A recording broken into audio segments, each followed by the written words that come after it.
पुंसस्तये आत्मशनि प्रजाशनि पशुशनि लोकशन्न भयशनिः अग्निः प्रजां बहुलां मे करोत्वन्नं पयोरेतो अस्मासु दत्त।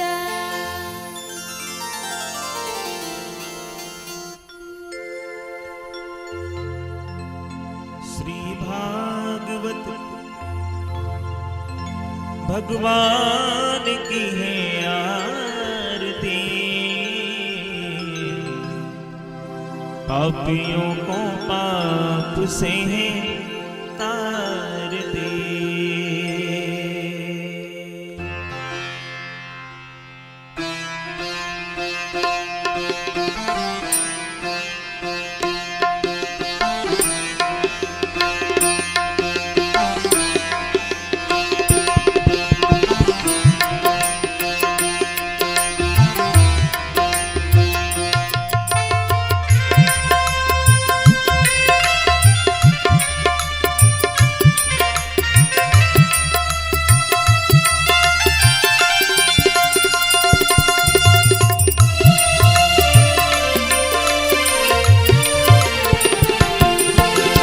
भागवत भगवान की है आरती, पापियों को पाप से है तारती।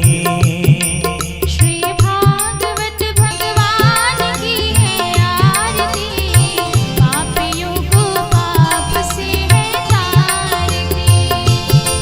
श्री भागवत भगवान की है आरती, पापियों को पाप से है तारती।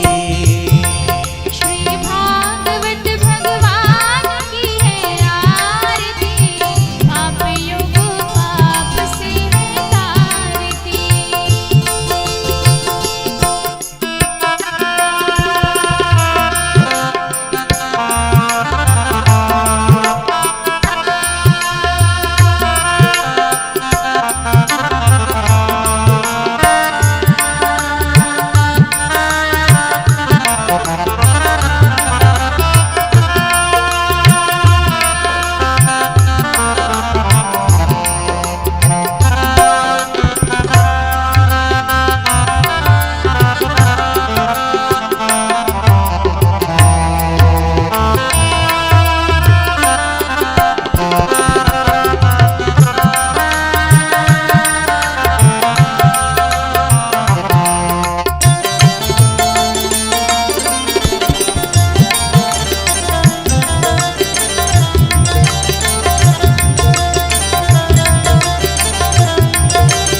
अमर ग्रंथ ये मुक्ति पंथ ये पंचम वेद निराला, नव ज्योति जगाने वाला। ये अमर ग्रंथ ये मुक्ति पंथ ये पंचम वेद निराला, नव ज्योति जगाने वाला। ये अमर ग्रंथ ये मुक्ति पंथ ये पंचम वेद निराला, नव ज्योति जगाने वाला। हरि नाम यही हरि धाम यही, ये जग मंगल की आरती, पापियों को पाप से है तारती। श्री भागवत भगवान की है आरती, पापियों को पाप से है तारती।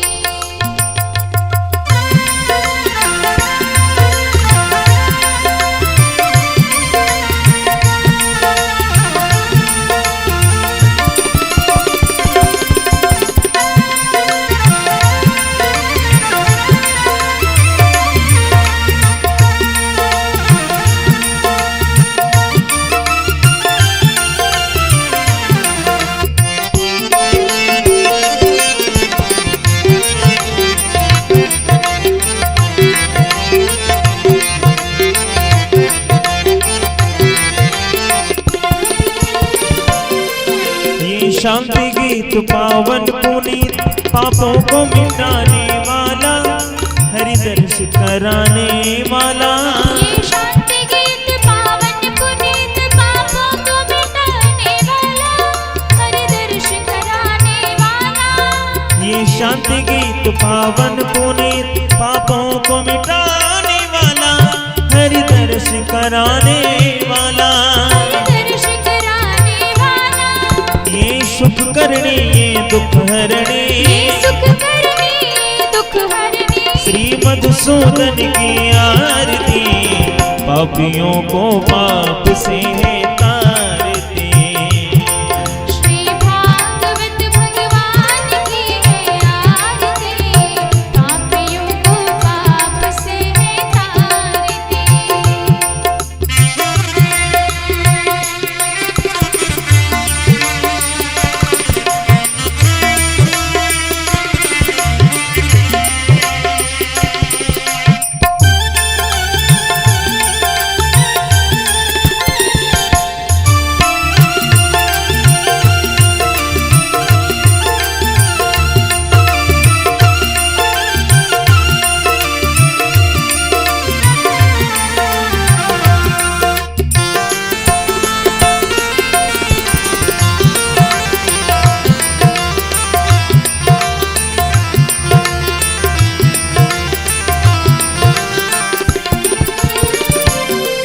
ये मधुर बोल सतपंथ खोल, सन्मार्ग दिखाने वाला, बिगड़ी को बनाने वाला।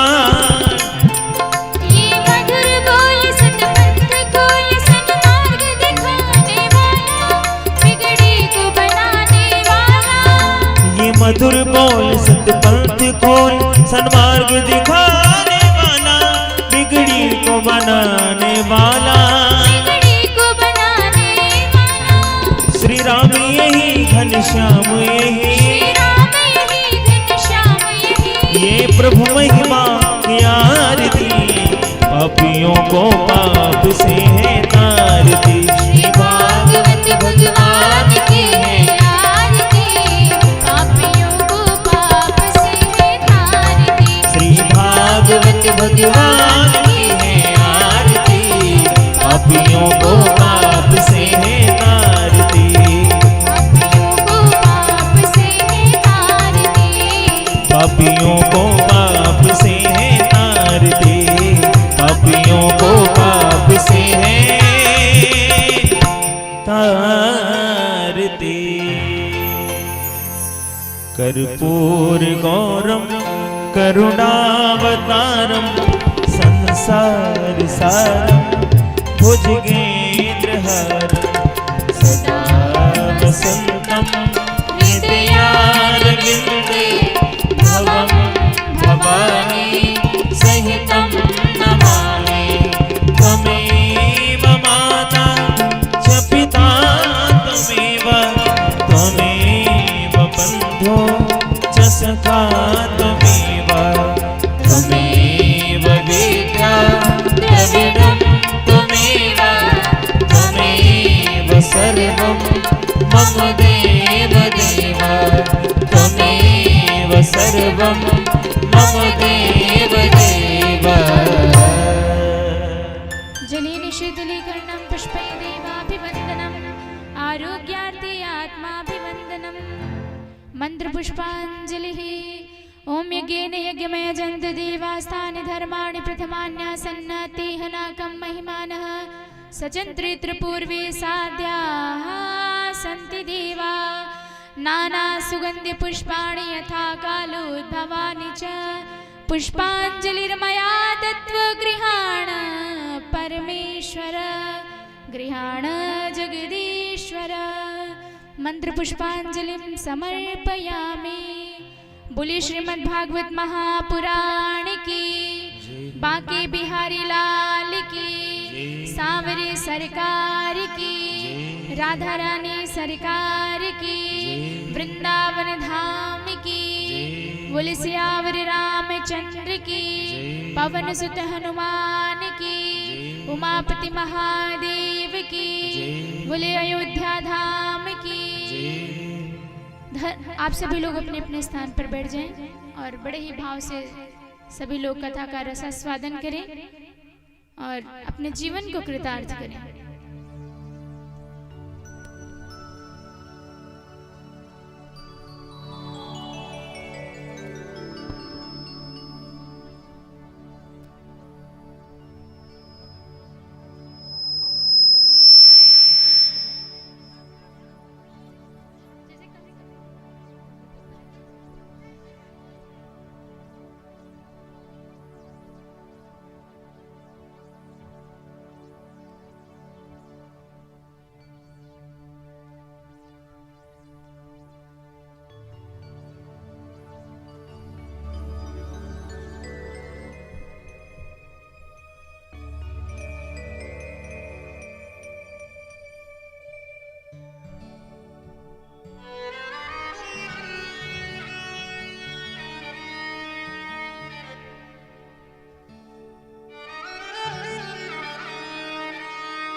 श्री गणेशाय नमः।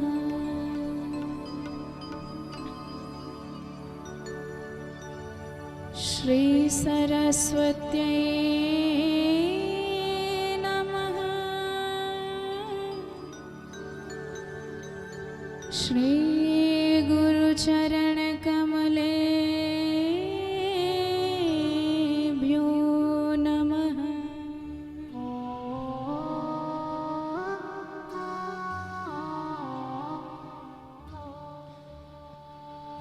नमः परमहंसास्वादित चरणकमल।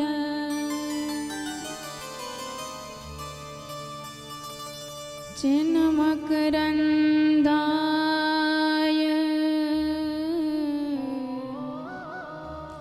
भक्तजनमानसनिवासाय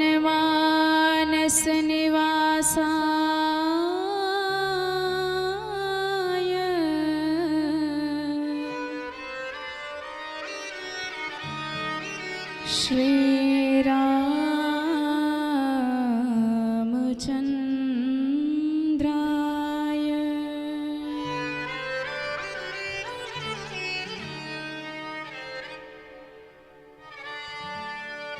ध्येयं सदा परिभवग्नमभीष्टदोहम्।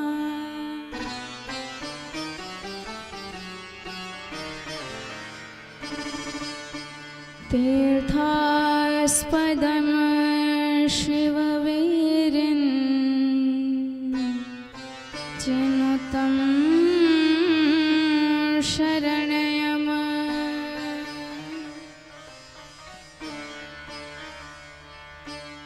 भृत्यार्तिहं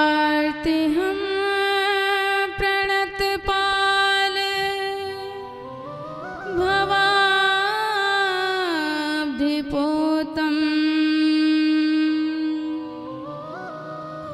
वन्दे महापुरुष ते चरणारविन्दम्।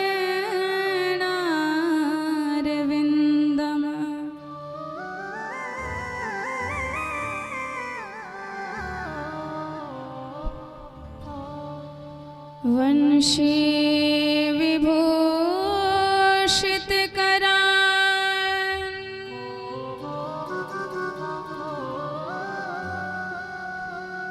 नवनीरदाभान्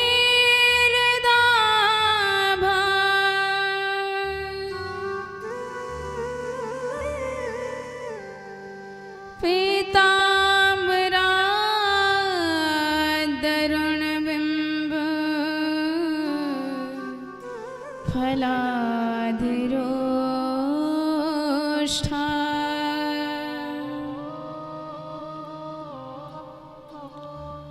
पूर्णेन्दुसुन्दरमुखादरविन्दनेत्रा कृष्णात् परं किमपि तत्त्वमहं न जाने।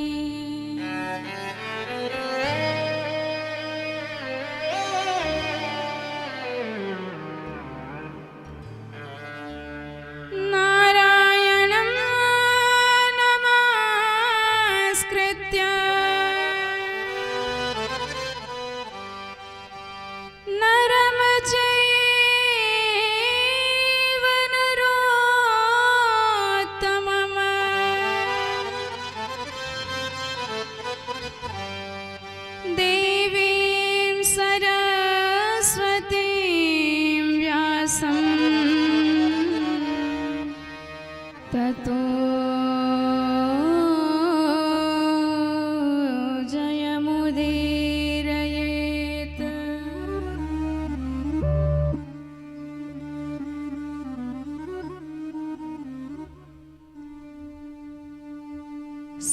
सीतानाथ समारंभा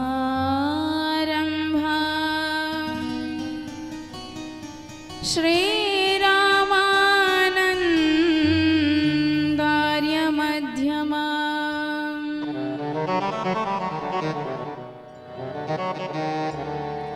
अस्मदाचार्य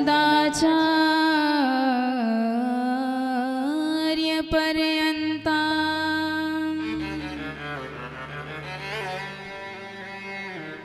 वन्दे श्री गुरु परंपरा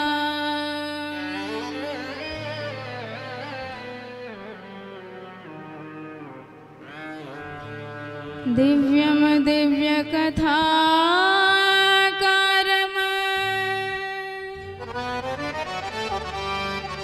दिव्य तेज समन्वितम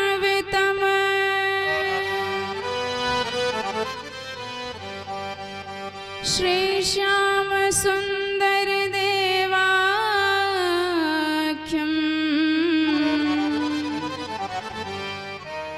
सद्गुरुं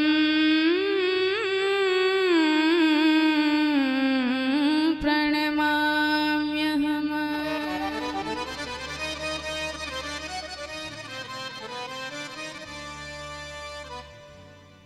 जय जय श्री राधा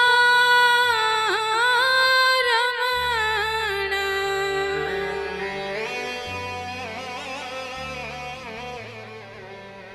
जय जय नवल किशोर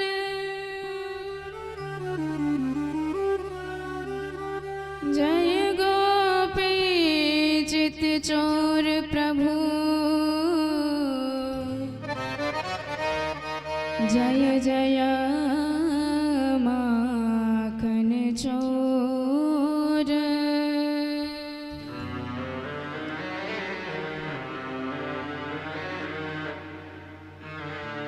बोल भक्तवत्सल भगवान की जय हो बरसाने वारे की जय हो सद्गुरुदेव भगवान की जय हो बोल हनुमान जी महाराज की जय हो श्रीमद् भागवत महापुराण की जय हो। आइए बड़े भाव से करुणा वरुणालय प्रभु के पावन चरणार्य विंदों में मन और वाणी को निवेदित करें।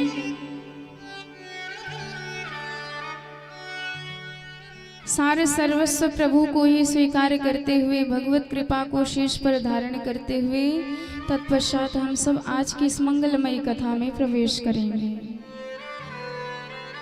बोल करुणा निधान की जय हो। दाता मेरा ये विचार कभी ना बदले दाता मेरा ये विचार कभी ना बदले दाता तेरा मेरा प्यार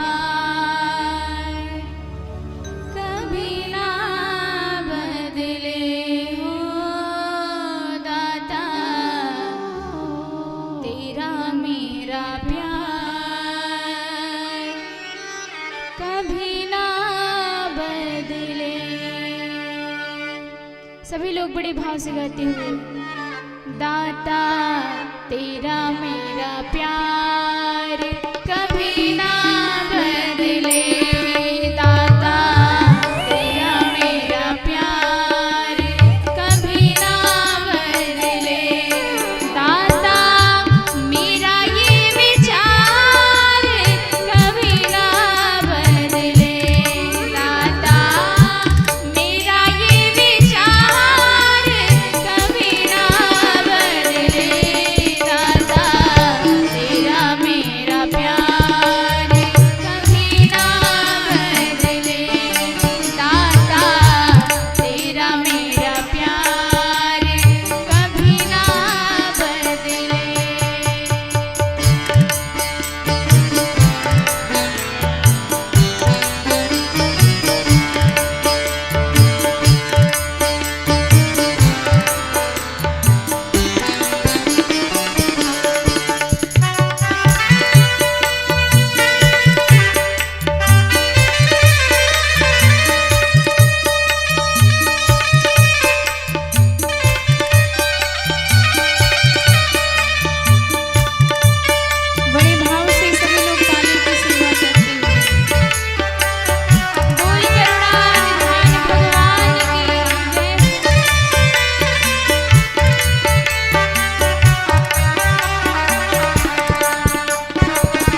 जय राधे राधे गोविंद गोविंद राधे जय राधे राधे गोविंद गोविंद राधे राधे राधे गोविंद गोविंद राधे राधे राधे गोविंद गोविंद राधे गोविंद राधे गोपाल राधे गोविंद राधे गोपाल राधे गोविंद राधे गोपाल राधे राधे राधे गोविंद गोविंद राधे जय राधे राधे गोविंद गोविंद राधे राधे राधे गोविंद गोविंद राधे राधे राधे गोविंद गोविंद राधे गोविंद राधे गोपाल राधे गोविंद राधे गोपाल राधे गोविंद राधे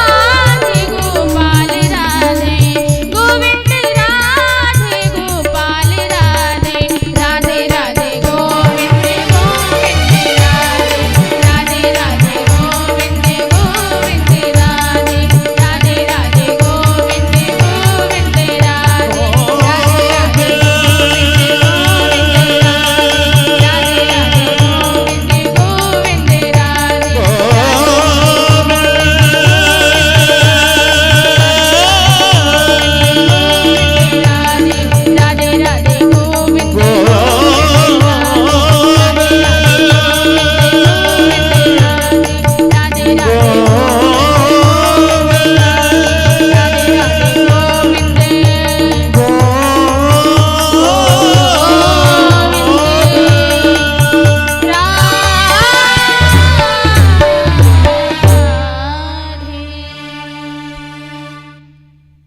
बोल भक्त वत्सल भगवान की जय हो।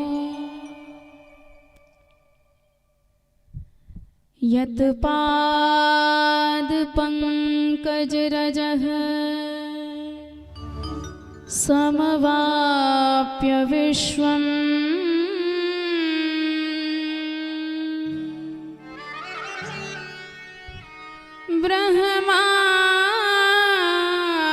ब्रह्मासृजत्य उदिनं च विभर्ति विष्णुः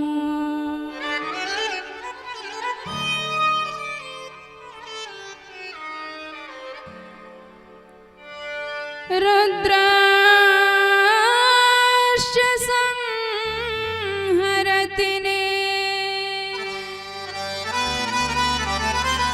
तरथा समर्था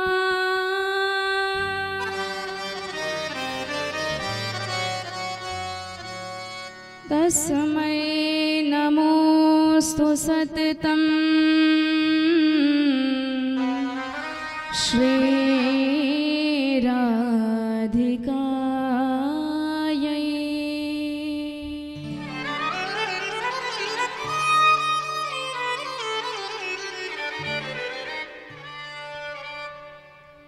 परम मंगलमय भगवत स्वरूप श्रीमद् भागवत सप्ताह ज्ञान यज्ञ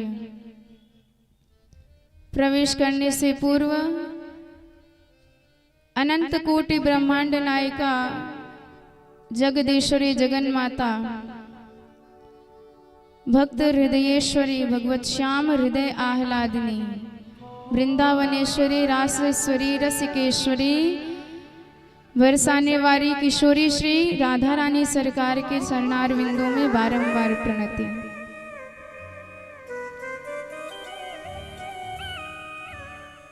जो साक्षात भगवान की परम शक्ति है, जिनकी चरण रज का आश्रय लेकर के ब्रह्मा संपूर्ण जगत की सृष्टि करते हैं। नारायण प्रभु उन्हीं के चरण रज का आश्रय प्राप्त करके संपूर्ण जगत का पालन पोषण करते हैं। अंततः भोलेनाथ उन्हीं की कृपा शक्ति के द्वारा संपूर्ण सृष्टि का संहरण करते हैं। तो जो कारणभूता है, शक्ति स्वरूपा है, करुण हृदया है, उन्हीं किशोरी उन्हीं भक्ति की हम याचना करते हैं जीवन में। क्योंकि जब तक भक्ति हृदय में नहीं आएंगी, आपका हृदय स्वच्छ निर्मल बन ही नहीं सकता है। भक्ति के आते ही सारे विकार गायब हो जाते हैं, सारे विकार नष्ट हो जाते हैं। भक्त का हृदय इतना पवित्र हो जाता है कि वह तब भगवान के योग्य बनता है। देखिए, हम जब भोजन प्रभु को प्रसाद के रूप में अर्पित करते हैं तो उसमें तुलसी दल डालते हैं, क्योंकि हमने तो कोई कसर नहीं छोड़ी कि भोजन प्रभु के योग्य बने। कोई कसर नहीं छोड़ी है हमने, पर फिर भी कुछ ना कुछ कमी रह जाती है। हम तो भगवान की इच्छा, हम तो भगवान की रुचि नहीं जानते हैं, पर उनकी प्रिया हैं तुलसी महारानी जो भक्ति स्वरूपा है। तो जब हम भोजन में तुलसी दल अर्पित कर देते हैं और उनसे प्रार्थना करते हैं कि आप तो सरकार की सदा चरण सेवा करती रहती हो, उनकी रुचि आप पहचानती हो, जानती हो, तो हमने तो अपनी बुद्धि से बनाया, पर जो कमी रह गई हो आप उसे अपनी कृपा से पूर्ण कर दीजिए और हमें प्रभु के योग्य बना दीजिए। तो हम सब साधन करते हैं, जप तप यज्ञ अनुष्ठान दान धर्म सब कुछ करते हैं, पर कुछ ना कुछ कमी रह ही जाती है। हम कभी भी पूर्ण नहीं हो सकते हैं।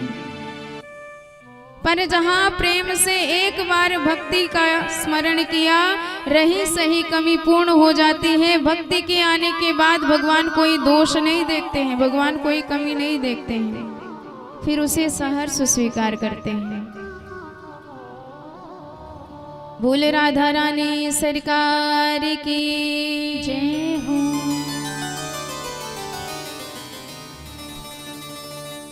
इसलिए बड़ी बड़ी देवता, बड़े बड़े तपस्वी मनस्वी यशस्वी उन्हीं किशोरी जी के चरणों में प्रणाम करते हैं, जिनके चरणों में प्रणाम करने के बाद सब कुछ मिल जाता है, सब परम आनंदित सुखी हो जाते हैं। देवी पूजी पद कमल तुम्हारे, देवी पूजी पद कमल तुम्हारे, देवी पूजी पद कमल तुम्हारे, सुर नर मुनि सब होए सुखारे, सुर नर मुनि सब होए सुखारे, देवी पूजी पद कमल तुम्हारे, सुर नर मुनि सब होए सुखारे, देवी पूजी पद कमल तुम्हारे, सुर नर मुनि सब होए सुखारे। बोल राधा रानी सरकार की जय हो। भगवान श्याम के रूप में ब्रजवासियों के साथ रहते हैं, क्योंकि उनके हृदय में अपार भक्ति है। और प्रभु का एक नियम है, प्रभु जब भी अपने दासों पर कृपा करते हैं, अपने भक्तों पर करुणा बरसाते हैं, तो जहां जहां उसका अहंकार रहेगा भगवान उस चीज को उससे छीनते जाते हैं। कई लोग ऐसे होते हैं जिन्हें उच्च कुल में जन्म लेने का अहंकार होता है, उच्च खानदान का अहंकार होता है। कई लोग ऐसे होते हैं जिन्हें विद्या का अहंकार अभिमान होता है। कई लोग ऐसे हैं जिन्हें गुण का अभिमान है। कई लोग ऐसे हैं जिन्हें ऐश्वर्य का अभिमान है। कई लोग ऐसे हैं जिन्हें स्वरूप रूप का अभिमान है। पर प्रभु यदि कृपा करेंगे तो जहां जहां आपका अहंकार अभिमान होगा भगवान तत्क्षण उसे आपसे छीन लेंगे, चाहे जो हो। ये भगवान की कृपा करने की आदत है। जो भी अपना प्रिय रहेगा उसे छीन लेंगे, अपना कहने के लिए कुछ बचेगा ही नहीं। जन्म कर्म रूपम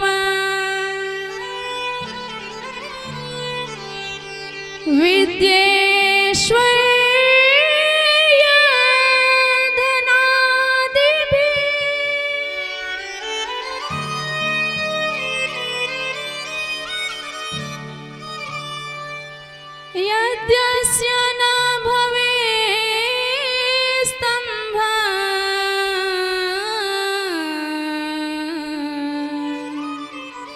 तत्रायं मदनो ग्रह।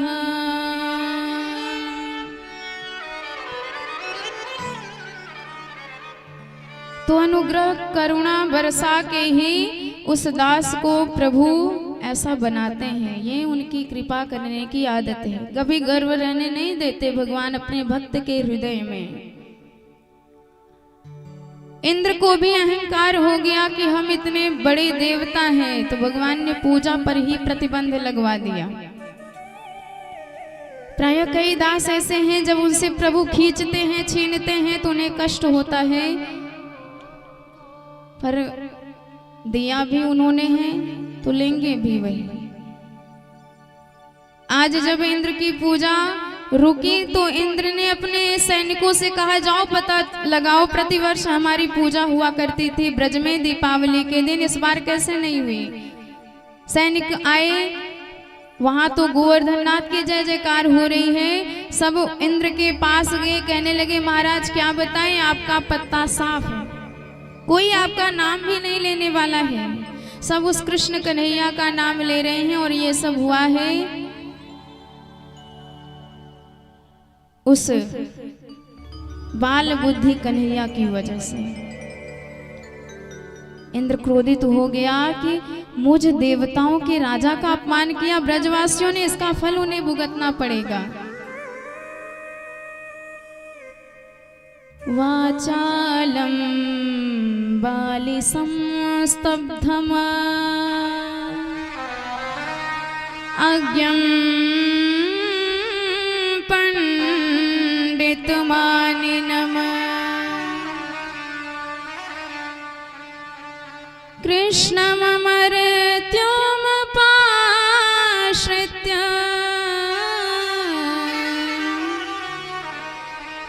गोपा में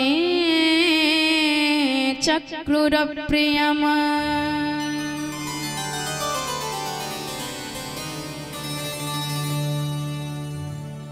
तुरंत इंद्र ने प्रलयंकारी प्रभंजन करने वाले मेघों का आह्वान किया। बड़े बड़े काले पीले भयंकर मेघ, गणम सावर्तकम नाम मेघा नाम चांतकारिणम इंद्रो प्राचोदयत क्रुद्ध वाक्यम चद आदेश मान्युतः। सारे बादल ब्रज प्रदेश पे छा गए, गड़गड़ाने लगे। इतनी भयंकर वर्षा हुई कि ब्रज प्रदेश डूबने लगा। ब्रजवासी घबराए, गोविंद की शरण में आए, सरकार अब कौन हमारी रक्षा करेगा। गोप गोप्यश सीतार्ता गोविंद शरणम ययुः त्रातुमर्हसि देवान्न कुपितात भक्त वत्सलः। हे भक्त वत्सल, हम तुम्हारी शरण में आए हैं। भगवान ने कहा कि ये तो मेरा व्रत है, ये तो मेरी प्रतिज्ञा है, कोई मेरी शरण में आए तो सही, मैं तो रक्षा करने के लिए तुरंत तैयार हूं। एक बार जो बड़े भाव से कह दे प्रभु मैं तेरा, सब भूतों से अभय उसे मैं कर दूं, व्रत है मेरा, मेरी तो प्रतिज्ञा है यही। प्रभु ने कहा ब्रजवासियों मत घबराओ,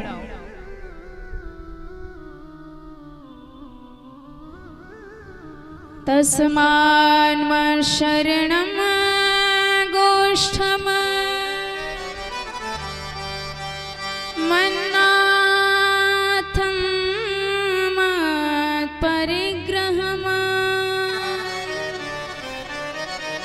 गोपायै स्वात्मयोगेन सोऽयं मे व्रतयाहितः।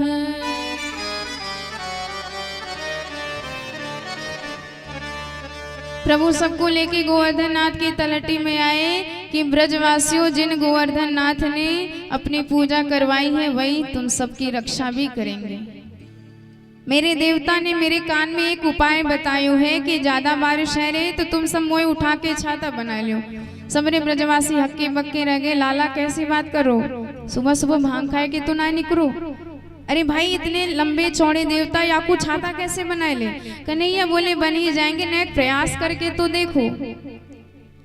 सबने प्रयास किया पर प्रभु ने, जैसे छोटे छोटे बच्चे बरसात के दिनों में कुकुरमुत्ता उखाड़ करके छाता बनाकर खेलते हैं, ऐसे ही गोवर्धन नाथ को उठा करके अपनी कनिष्ठिका पर धारण कर लिया।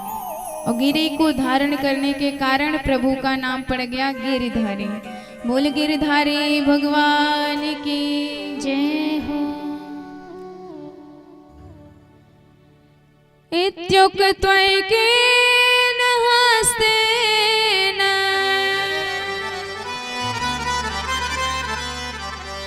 कृत्वा गोवर्धनाचलम्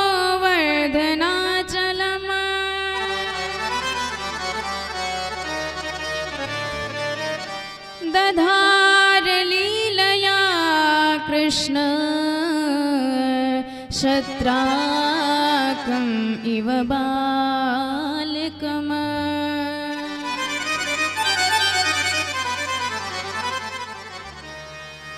सुखदेव जी तो कहते हैं कि परीक्षित भगवान ने एक हाथ पे गोवर्धन नाथ जी को धारण कर रखा है, पर हमारे ब्रजवासी और दो हाथ आगे। उन्होंने कहा नहीं जी, एक हाथ पे नहीं, भगवान ने एक हाथ की कनिष्ठिका की नख पर गोवर्धन नाथ जी को धारण किया है। और एक दिन नहीं, 7 दिन 7 रात तक 7 वर्ष की अवस्था में 7 कोस के लंबे चौड़े गोवर्धन नाथ को सबरे ब्रजवासी डंडा कंधा लगाए। सबको यही लग रहा कि हम सब ने मिलजुल के उठा रखो। धीरे धीरे दिन बीतवे लगे। कन्हैया से पूछे, कन्हैया जी बात बता, लाला हम देख रहे हैं तू 7 दिन आते वही अंगुरियां लगाए खड़ो, दर्द नहीं भी हो? अरे भाई हमारे यहाँ हाथ थक जाए तो हम दूसरे हाथ को सहारा लगाए दें, जब दोनों हाथ थक जाए तो नए का सिर को सहारा लगाए दें, और जब पूरे ही थक जाए तो डंडा के सहारा लगाए के हाथ पैरों ठीक कर ले। पर तो देख रहे हैं लगातार वही अंगुरियां लगाए खड़ो है। देख ज्यादा मेहनत मत कर, हम सब हैं संभाल लेंगे। प्रभु ने कहा तो संभाल लोगे मेरे बिना? ब्रजवासी बोले दारी के का तो लग रो सबरो पहाड़िया तेरी अंगुरियों पे धरो है। कन्हैया ने कहा नाराज काय को हैरो समारो या को। और प्रभु ने जैसी अंगुरियां नीचे करी, गोवर्धन नाथ नीचे आए हुए लग गए। अरे लाला समरियो समरियो। प्रभु ने फिर से लगा दिया कनिष्ठिका। कवे लगे भाई या छोरा की अंगुरियां नए के नीचे भाई तो अपने डंडाई चटाचट बोल पड़े, नए को और नीचे होती तो अपने कंधाई चटाचट बोले जाते। नेक पतो लगाओ या सबरो पहाड़ या छोरा नहीं उठा रहा कोई का, निकालो अपने डंडे और कंधे बाहर। एक एक करके सबरे ब्रजवासी डंडा कंधा बाहर निकालते गए। मात्र गोवर्धन नाथ प्रभु की कनिष्ठिका पर टिके रहे। देख करके सबरे ब्रजवासी हक्के बक्के रह गए। नंद बाबा के पास आए के पूछने लगे, बाबा तो हमारी सौगंध सच्चे सच्चे बतायो, ये छोरा तेरो ही है कि कौन और को है?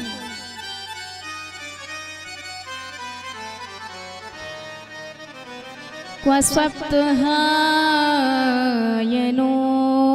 बाल क्व महाद्री विदारणम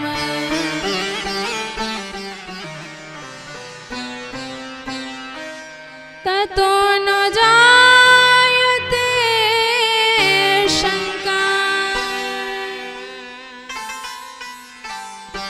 ब्रजनाथ तवात्मजम।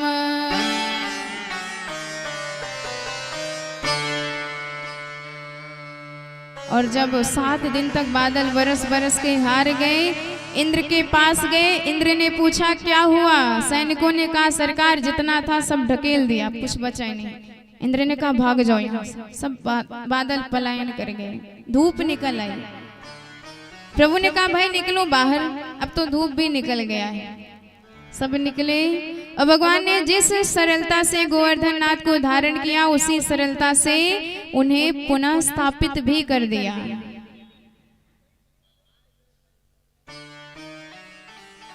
पश्यताम सर्वभूतानां स्थापयामास लीलया। भगवान पितम शैलम स्वस्थाने पूर्ववत प्रभु। अब तृतीया से नवमी पर्यंत बरसात हुई, 10वीं में एकांत में इंद्र आया, प्रभु के चरणों में गिर करके 10 श्लोकों में खूब स्तुति गाया। सरकार, हमसे बड़ा अपराध हो गया, हमने साक्षात भगवान का अपमान कर दिया, मुझे पता ही नहीं लगा कि आप जगदाधार हो। भगवान कहते हैं कि जो दिया है वो हमने ही दिया है, और यदि उस संपत्ति पर तुम अपना अधिकार जताने लग जाओ कि ये तो मेरा है, तो भाई हमारी चीज जब मन कहेगा हम अपनी चीज छीन लेंगे, और अपना मानोगे तो तुम्हें ही कष्ट होगा। तो प्रभु ने इंद्र को मात्र एक अधिकार दिया है, जब तक अधिकार है उसके पास ईमानदारी से अपने पद की सेवा करे। पर इंद्र तो अपने आप को ही सर्वस्व मानने लगे थे, इंद्र अपने आप को ही जगत गुरु मानने लगे। पिताम गुरुस्तम जगतामधीशः, जबकि जगत गुरु, जगत पिता, जगन माता तो हमारी सरकार हैं, पर इंद्र मानने लगे थे अपने आप को। भगवान ने वही अहंकार तोड़ दिया, उन्हें उनकी औकात दिखा दी। जैसे बल्ब को अभिमान हो जाए कि वारे हम कितना प्रकाश करते हैं, तो क्या करना है, मात्र उसका कनेक्शन कट करना है, उसकी औकात समझ में आ जाएगी। ठीक इसी प्रकार जब जब हमें अभिमान होने लगता है, भगवान उसी अभिमान को कृपा करके दबा देते हैं, क्योंकि अभिमान यदि टूटेगा नहीं तो फिर भगवान से हमारा संबंध कभी नहीं बनेगा। इसलिए अभिमान टूट जाए तो कृपा मनाइए सरकार की कि कितनी बड़ी कृपा है आपकी, नाराज नहीं होना चाहिए। विशुद्ध सत्वम तव धाम शांतम तपोमयम ध्वस्तरजस्तमस्कम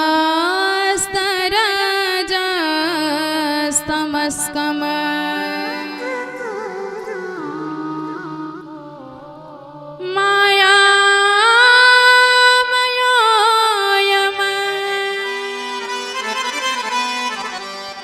गुणसम्प्रभा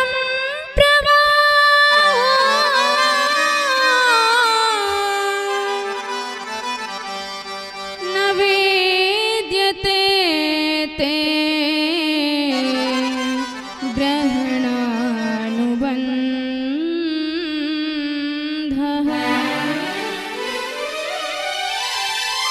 मामैश्वर्य श्रीमदान्धो दण्डपाणिं च पश्यति तम भ्रंशयामि संपद्यो यस्य चेच्छाम्यनुग्रहम्। बोल भक्तवत्सल भगवान की जय। अब देखो इंद्र ने स्तुति करी, भगवान ने तुरंत माफ करके भेज दिया, सारी गलती क्षमा कर दी सरकार ने। अब जरा विचार कीजिए, ब्रह्मा जी ने 40 श्लोकों में स्तुति करी थी, पर जरा भी भगवान की कृपा नहीं पाए, भगवान ने बात तक नहीं करी। क्या कारण है? पहला कारण तो ये है कि इंद्र की वजह से भगवान के प्रिय भक्त, भगवान के प्रिय दास भगवान के साथ 7 दिन 7 रात तक रहे, गोवर्धन नाथ की तलहटी के नीचे। और ब्रह्मा जी की वजह से भगवान के सारे भक्त भगवान से 1 वर्ष के लिए दूर हो गए थे। तो जो भगवान को उनके भक्तों से दूर कर दे वह भगवत कृपा का कभी पात्र नहीं बन सकता। आप में लाख योग्यता हो पर भगवान आपसे बात भी नहीं करेंगे। और यदि कोई भगवान को उनके भक्तों से जोड़ देता है तो फिर प्रभु उस पर इतनी करुणा बरसाते हैं कि कोई तुलना भी नहीं कर सकता है। एकादशी आई, एकादशी के दिन हमारे नंद बाबा विधिवत व्रत करते हैं और सहस्त्र तुलसी दल से, सहस्त्र नाम से प्रभु का अर्चन करते हैं। एकादश्याम निराहारम समभ्यर्च जनार्दनः स्नातुम नंदस्तु कालिंदे द्वादश्याम जलम आविशत। अब देखिए हमारे नंद बाबा परम वैष्णव हैं और एकादशी का व्रत हर वैष्णव को अवश्य ही करना चाहिए। शास्त्रों में ये भी कहा गया है, वैष्णवो वात शैवो वा कुर्याद एकादशी व्रतम। आप चाहे वैष्णव हो या शैव हो, चाहे जिस देवता के उपासक हो, चाहे जो आपके इष्ट हो, पर एकादशी का व्रत जीवन में अवश्य करना चाहिए। महीने की 2 एकादशी, साल भर की 24 एकादशी। एकादशी व्रत करने से जीवन में भक्ति बढ़ती है। सारे व्रत तो कुछ न कुछ कामना के लिए किए जाते हैं, पर एकादशी का व्रत ऐसा है जो भक्ति के लिए किया जाता है, जो मोक्ष प्रदान करने वाला है। हमारे नंद बाबा भी खूब एकादशी व्रत किए और उनकी आदत है निराहार व्रत करते हैं, और हमारी आदत है फुलाहार व्रत करते हैं। रात्रि के वक्त द्वादशी के दिन यमुना जी में स्नान करने के लिए उतर गए, और रात्रि को स्नान नहीं करना चाहिए। वरुण देव के दूत पकड़ करके उन्हें वरुण लोक ले गए। भगवान को पता चला तो प्रभु सीधे यमुना जी में डुबकी लगा करके वरुण लोक में पहुंच गए। वरुण देव ने देखा तो खूब स्वागत किया सरकार का। अद्य में निवृतो देहो दैवार्थो दिगत प्रभो त्वत् पाद भाजो भगवन वापु पार मध्वनः। भगवान की खूब स्तुति किए। भगवान ने कहा, वाह, हमारी तो स्तुति गा रहे हो, हमारे पिताजी को बंदी बना के रख रखा है। जैसे ही पता चला कि ये प्रभु के पिताजी हैं, सो उन्हें मुक्त कर दिया कि सरकार हमारे सेवकों से अनजाने में गलती हो गई, ये पहचान नहीं पाए कि ये आपके पिताजी हैं, इसलिए माफ कीजिए। अजानता माम के न मूढ़ेना कार्य वेदिना त्वदपाद भाजो भगवन वापुः पार मध्वनः।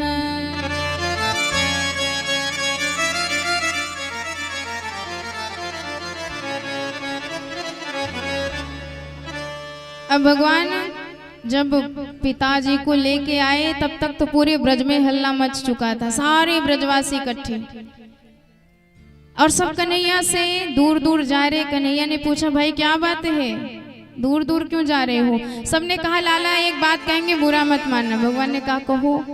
कहते हैं, लाला आज ही पता चलो कि तू तो मारो भगवान है। भगवान ने कहा, वो कैसे? ब्रजवासी बोले, लाला आप कौन सी कसर रह गई, पैदा होवे की देर ना है भाई, पूतना मार डारी, एक लात में गाड़ियों उड़ाए दई। तृणावर्त, बकासुर, वत्सासुर, अघासुर, काली नाग जैसे बड़े बड़े राक्षसों का तूने सफाया किया। आज गोवर्धन नाथ को उठाया, तब तक तो मन को मना लिया, ये इनके इन प्रकार हैं। पर जब इतने बड़े बड़े देवता भी तेरे चरणों में प्रणाम करते हैं तो रही सही कसर भी हट गई। अब तो मन में पक्का विश्वास हो गया, तू तो मारो भगवान है।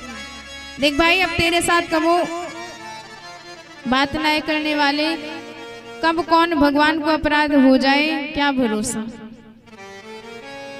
कन्हैया को लगा यदि इन्होंने भगवान मान लिया तो सारा रस भंग हो जाएगा। प्रभु ने कहा, अच्छा जी बताओ, यदि मैं भगवान भयो तो तुम क्या करोगे? ब्रजवासी बोले, तुम भगवान हुए तो बनो रहे, हमें कछु न लेनू देनू, पर यदि भगवान है तो भाई तेरो वैकुंठ कैसो है, हमें वाके दर्शन कराए देने। कन्हैया बोले, तो जा जा को वैकुंठ देखनो है या ब्रह्म कुंड में डुबकी लगाए। और जैसे ब्रह्म कुंड में डुबकी लगाए तो सबके सब वैकुंठ नजर आए। वहां तो सबरे 4-4 हाथ वाले डोल रहे, पीतांबरधारी श्याम वपु।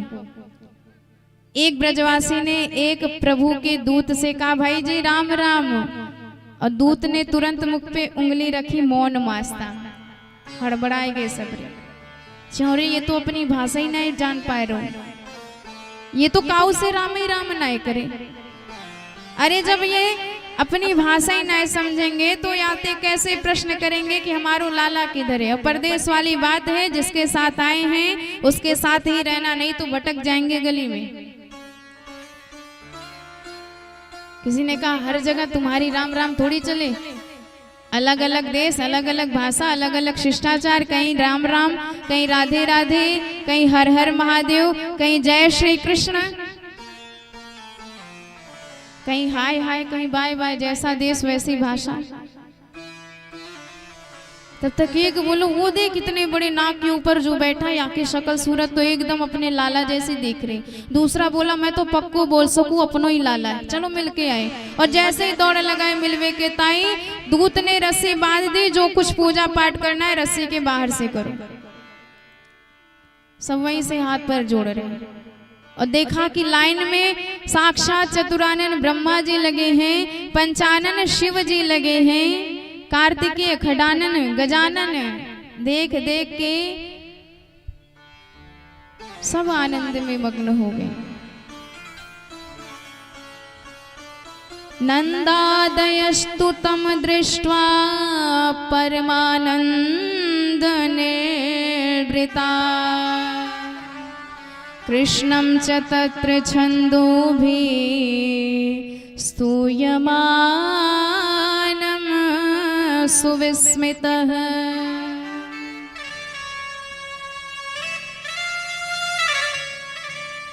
सबके सब इतने परेशान हो गए कि हे भगवान हमें तो अपने वृंदावन धाम भेज दे। और जैसे ही वृंदावन धाम का स्मरण किया तो सबके सब वृंदावन में ही पहुंच गए। और वहां हमारे वृंदावन बिहारी मंद मंद मुस्कुराते हुए विराजमान थे। सब दौड़ करके प्रभु से लिपट गए, हृदय से लगा लिया। कन्हैया ने पूछा कैसो लगो मेरो वैकुंठ? लाला कहा कहे तेरे वैकुंठ को एक नंबर, पर भाई बुरा मत मानना, लाख बढ़िया तेरा वैकुंठ पर अपने वृंदावन जैसो आनंद न आए। अरे यहाँ वृंदावन में तेरे जात से साथ चाहे जैसे बोल रहे, चाहे जैसे दौड़ रहे, चाहे जैसे खेल रहे, चाहे जैसे खाए रहे, कोई रोक टोक ना है। और वहां तो तेरे दर्शन के लिए लाइन लगानी पड़ती है। बड़े बड़े न जाने कैसे कैसे छंदों से मंत्रों से तेरी स्तुति करी जाती है, पर फिर भी तू उनकी तरफ देखता तक नहीं है।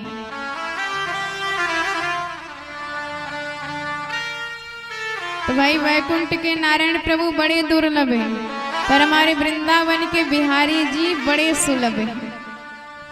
ये तो इतने सुलभ हैं कि इन्हें कभी कभी यशोदा मैया कान खींच करके डांट लगा देती, कभी रस्सी से बांध देती हैं, और तो और कभी कभी गोपियां पकड़ करके धमकाती हैं, खूब धौंस देती हैं। लाला अगर तूने हमारी मटकी फोड़ी तो तेरी कंस से शिकायत कर दूंगी, इतना बड़ा दंड दूंगी तो फिर कांपेगा कभी हमारी मटकी छूने से भी। तो बताइए किसमें ये सामर्थ्य है जो अनंत कोटि ब्रह्मांड नायक पर ब्रह्म परमात्मा जगदीश्वर जगन्नाथ कारण करुण करुणा वरुणालय, सारे जगत का मालिक, सारे जगत का सृष्टा, सारे जगत का पालक है। उसे भी कोई डांट सके, उसे भी कोई धमका सके, उसे भी कोई धौंस दे सके, ये औकात हमारी गोपियों में है जो खूब लाला को डांट लगाते हैं। आइए बड़े भाव से हम सब प्रभु की वही झांकी का दर्शन करते हैं कि जब गोपियां डांटती हैं सरकार को तो कैसी रोनी सूरत हमारे प्रभु बनाते हैं। बोल भक्त वत्सल भगवान की जय हो। मत फोड़ दही को मटकी, मत फोड़ दही को मटकी, तोई काऊ दिन, तोई काऊ दिन, तोई काऊ दिन हाथ लगाई दूंगी। मत फोड़ दही को मटकी, तोई काऊ दिन हाथ लगाई दूंगी। मत फोड़ दही को मटकी, मत फोड़ दही को मटकी, मत फोड़ दही को मटकी, मत फोड़ दही को मटकी, मत फोड़ दही को मटकी। तोई काऊ दिन, तोई काऊ दिन, तोई काऊ दिन हाथ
बोल भक्तवत्सल भगवान की जय हो।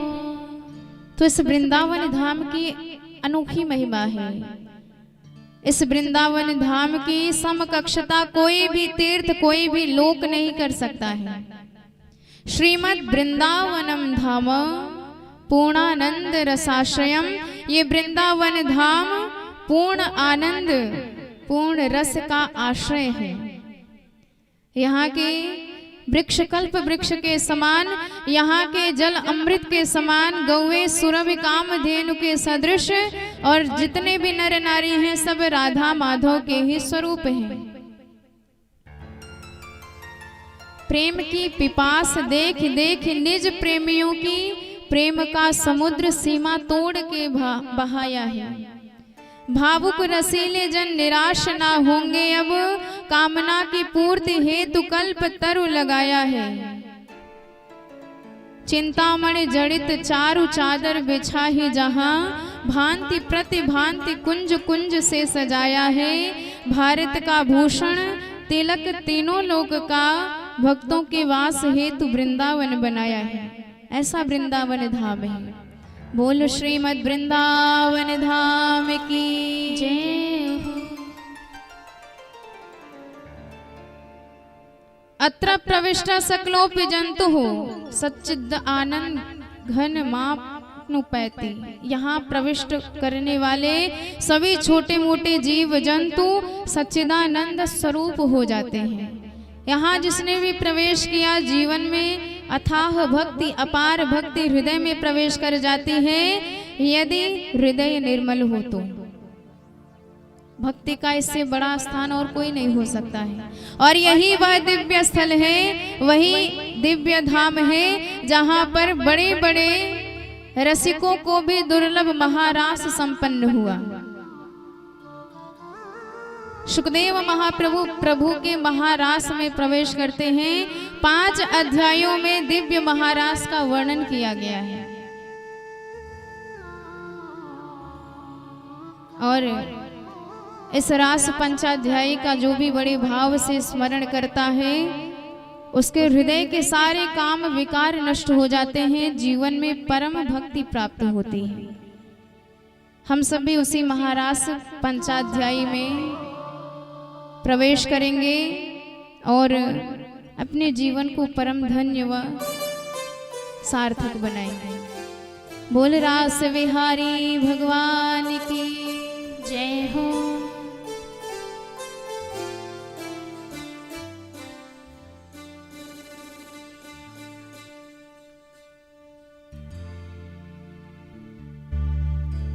सुखदेव जी वर्णन करते हैं कि ये रास किसी साधारण व्यक्ति का नहीं है। ये रास परब्रह्म और जीव का मिलन है। ये महारास आत्मा और परमात्मा का मिलन है। ये कोई साधारण स्त्री पुरुषों की लीला नहीं है। इसलिए सावधान कर दिया मंगलाचरण में ही, प्रवेश श्री गणेश में ही सावधान कर दिया कि हम सब भगवान की दिव्य लीला में प्रवेश कर रहे हैं। इसलिए मन में जरा भी संदेह या संशय की स्थिति मत रखिएगा। प्रभु की कृपा आश्रय लेके ही इस कथा का श्रवण करिए, ताकि जीवन के विकार मिट जाए, हमारा चित्त भटके ना, हमारा चित्त परमानंद को प्राप्त करे। भगवान अपिता रात्रि शरदोत्फुल्ल मल्लिका, वीक्ष्यरन्तुम मनश्चक्रे योगमायामुपाश्रिता,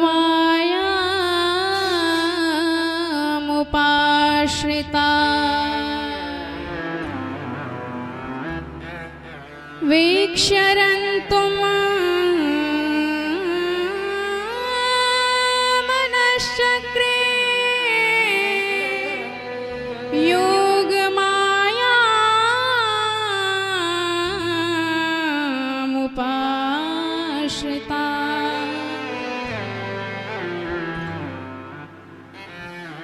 शरद पूर्णिमा की दिव्य रात्रि पूर्ण चंद प्रकट हुए हैं और उनकी चांदनी में एकदम ऐसी दिव्य स्नेहमयी बरसात हो रही है कि मल्लिकादिक पुष्प अत्यंत शोभनीय सुंदर दिख रही है।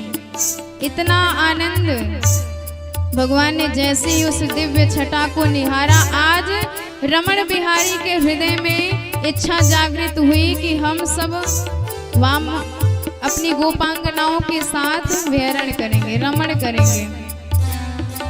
उनकी याद आते ही भगवान ने अपनी योग माया का आश्रय प्राप्त किया। अपनी कृपा शक्ति हृदय हर्षिणी आह्लादनी श्री किशोरी राधा रानी का स्मरण किया। योग माया जो भगवान से सदा जुड़ी हुई रहती है, कभी पृथक नहीं होती है। जैसे चंद्रमा और चांदनी कभी अलग नहीं हो सकते, जैसे दूध और सफेदी कभी पृथक नहीं हो सकते, जैसे शब्द अर्थ कभी अलग नहीं हो सकते, ऐसे हमारे योग माया किशोरी राधा रानी सरकार और हमारे वृंदावन बिहारी सदा एक है, कभी अलग नहीं होते हैं। युज्यते भगवता श्री कृष्णेन सह आश्लिष्यते सा योगा योग माया श्री राधा। एक दूसरे के लिए दोनों चंद्रमा और एक दूसरे के लिए दोनों चकोर हैं। जब हमारे श्याम जी किशोरी राधा रानी का दर्शन करते हैं तो श्याम जी के नयन चकोर बन जाते हैं और किशोरी जी के मुख चंद्र के समान हो जाते हैं। और जब किशोरी जी श्याम जी का दर्शन करती हैं तो किशोरी जी के नयन चकोर और श्याम जी के मुख चंद्र के समान हो जाते हैं। बोल भक्तवत्सल भगवान की जय हो। सौमुख चंद्र चकोरे मेरे नयना, अरे बरात निश दिने मिले बेको, मिले रहत मानो कबाहू मिले ना। भगवत रसिक रसिक की बातें, रसिक बिना कोई समझ सके ना, रसिक बिना कोई समझ सके।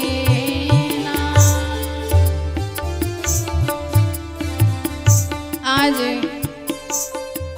किशोरी जी का स्मरण किया, पर जरा एक बात पे विचार कीजिए। यहाँ लिखते हैं कि दोनों एक दूसरे से जुड़े हुए रहते हैं, कभी अलग होते नहीं, कभी इनका वियोग होता ही नहीं है। पर ऐसा भी कहते हैं अर बरात निश दिन मिले को, हमेशा मिलने के लिए राधा जी श्याम जी तरसते रहते हैं, तड़पते रहते हैं। तो क्या कभी इनका मिलन नहीं हुआ? अरे वियोग होता ही कब है, बिछड़ते ही कब है जो मिलन होगा। पर प्रेम का एक नियम है, प्रेम उत्तरोत्तर बढ़ता चला जाता है, कभी कम नहीं होता है। फिर प्रेमी में चाहे लाख कोई दोष दर्शन कराए, एक बार किसी से हृदय से प्रेम हो गया तो फिर उसके प्रति बुरा भाव मन में आ ही नहीं सकता है। उसके दोष कभी भी हमें नहीं दिखाई देंगे, चाहे जो बताए, चाहे ब्रह्मा ही आके क्यों ना बताए। हमारी पार्वती मैया तब कर रही थी, सप्तर्षि आए, पूछ लिया देवी जी क्या कर रही हैं आप? उन्होंने कहा शिव जी को पाने के लिए तपस्या कर रही हूँ। खूब हंसी। अच्छा, शिव जी को पाना चाहती हूँ, जरा ये बताओ ये उल्टी बुद्धि तुम्हें किसने सिखाई? पार्वती जी ने कहा मेरे गुरुदेव नारद जी ने सिखाई। तब तो और जोर से हंसे। अरे उस नारद पर तुम्हें विश्वास है? उसके उपदेश से किसी का घर बसा है? जो अपना घर स्वयं नहीं बसा पाया वो दूसरे का घर क्या बसाएगा? वो तो घर फोड़ू बाबा है, जहाँ जाएगा लड़ाई झगड़ा ही होगा। और तुम्हें कैसे वर के लिए उपदेश दे दिया जिसके घर नहीं, जिसको रहने का कोई ज्ञान नहीं, कोई सभ्यता नहीं, कोई व्यवहार नहीं, कोई शिष्टाचार नहीं। उस भिखारी के यहाँ जाओगी तुम, हम तुम कह वर नीक बेचारा, हमने तुम्हारे लिए बढ़िया वर ढूंढा है, जो साक्षात श्रीपति, जो साक्षात लक्ष्मीपति नारायण है। तुरंत पार्वती मैया ने कान बंद करके हाथ जोड़ लिए। बस बस महाराज, आपको जितना बताना था आप बता चुके, मैं सुन चुकी, पर इतना सुनने के बाद भी भोलेनाथ के प्रति मेरे मन में कोई दूसरा भाव नहीं आया। सोचना चाहिए था पार्वती मैया को कि वो तो नारद जी अकेले समझा रहे थे, पर ये साथ साथ ऋषि समझा रहे हैं। पर प्रेम ऐसा होता है, कोई लाख दोष गिनाए पर प्रेमी के प्रति कोई विकल्प ना आए, वही सच्चा प्रेम है। पार्वती मैया ने कहा जिसकी होना था मैं हो गई, जिसको अपना मानना था मैं मान चुकी, मेरे हृदय में कोई दूसरा विकल्प नहीं है। महादेव अब गुण भवन, विष्णु सकल गुण खाने, पर जहि कर मन रम जाहि सन, तेहि तेहि सन काम। जिसका मन जिसके साथ लग गया उसे तो उसी से काम है। ऐसा प्रेम हमारी किशोरी जी और श्याम जी का है। आज उन्हें किशोरी जी का स्मरण किया, भगवान ने अधरों पर वेणु रखा और जो स्वर लहरी फूकी। ब्रज में 2 बार बंसी बजी है, 1 बार बजी तो पूरा ब्रह्मांड व्यामोहित हो गया। पर आज जब भगवान ने महाराज के लिए बंशी बजाई तो बंशी की तान उन्हीं गोपियों के कान में गई जिन गोपियों का भगवान ने चीर हरण किया है और जिन्हें महाराज में आने का न्योता दिया है। और बंसी बजी तो कमाल हो गया, सारी गोपियों को वह बंसी वाला मानो बुलाने लगा, खींचने लगा। उन गोपियों को बंशी में अपने अपने नाम सुनाई देने लगे। हमारे सुखदेव जी बड़ा सुंदर वर्णन करते हैं।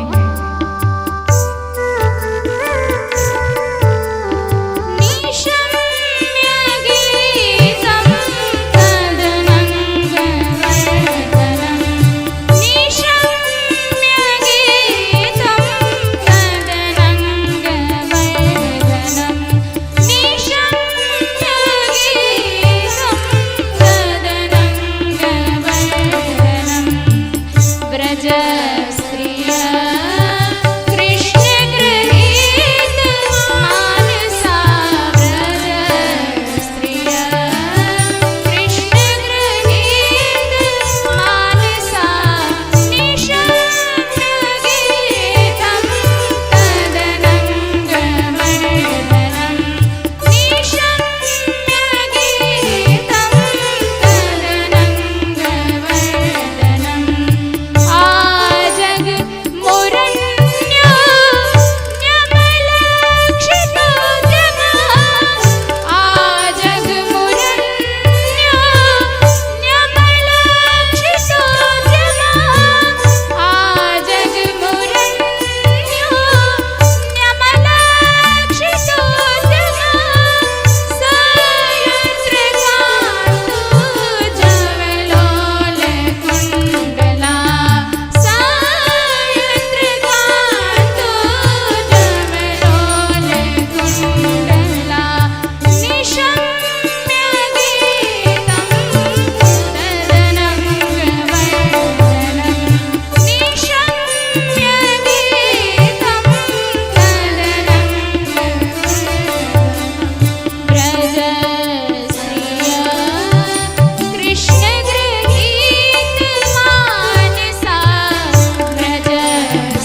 बोल भक्तवत्सल भगवान की जय हो।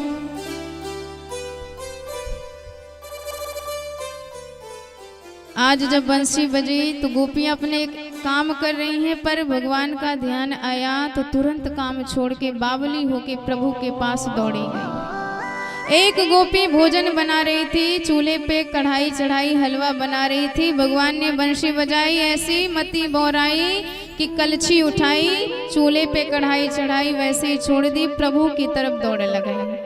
एक गोपी गैया धो रही थी और जैसे ही भगवान की बंशी सुनाई दी, दोहिनी पटक दी और प्रभु की तरफ दौड़ लगा दी। दुहयन्त्याभिययो काश्चित् दोहम हित्वा समोत्सुका पयाधीश्रित्य संयावमनुद्वास्यापराययुः लिम्पन्त्यं प्रमिजन्त्योऽन्याञ्जन्त्यं काशलोचने तां वार्यमाणां पतिभिर्पितृभिर्भ्रातृबन्धुभिः गोविंदा परितात्मानो न न्यवर्तन्त मोहिताः। एक गोपी के पतिदेव भोजन कर रहे थे, सो उन्होंने दाल में नमक मांगी, पर भगवान की बंसी ने ऐसी मती बावली कर दी कि गोपी खीर में नमक डाल करके प्रभु की तरफ दौड़ लगा दी। खीर में नौन, दाल में शक्कर, माखन में मिर्चाई, गाय को साग ससुर को भूसो, ऐसी मती बोराई। एक गोपी को तो पकड़ के उसके पतिदेव ने कैद कर दिया, ताला लगा दिया। उसने सोचा आज सब गोपियां प्रभु का अंग संग प्राप्त करेंगी, धिक्कार है मेरे शरीर के बंधन को, मैं बंध के रह गई। सो भगवान का ध्यान किया और एक क्षण में प्रभु के पास अपने प्राणों का विसर्जन करके पहुंच गए, सूक्ष्म रूप धारण करके। जुहुर गुणमयम देहम सद्यः प्रक्षीण बंधना। ये गोपियां कोई साधारण नहीं है, कोई यज्ञ सीता हैं, कोई दंडकारण्य के संत हैं, कोई साधन सिद्धा, कोई स्वयं सिद्धा, कोई मत्स्य कन्या, कोई देव कन्या, कोई यक्ष कन्या, कोई नाग कन्या, कोई वेद की ऋचाएं हैं। तो जो युगों युगों से भगवत प्रेम रस के प्यासे थे, आज वो कैसे किसी के रोकने से रुकते। अरे भाई, जब गंगा जी की धारा गोमुख से निकलती है तो फिर प्रियतम सागर को पाकर ही दम लेती है। मार्ग में छोटा मोटा पत्थर आए बहा के ले जाएंगे, विशाल पहाड़ आए तो मार्ग बदल के जाएंगे, पर रुकेंगे नहीं।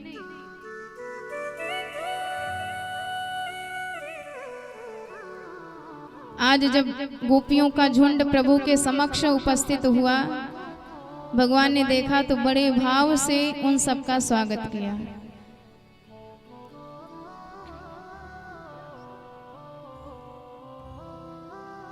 स्वागतम वो महाभागा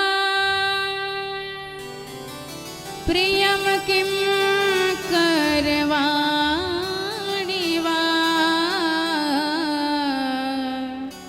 ब्रजस्यानामयं कचित् ब्रूतागमन कारणम। प्रभु ने स्वागत किया, गोपियों खूब स्वागत क्यों आई।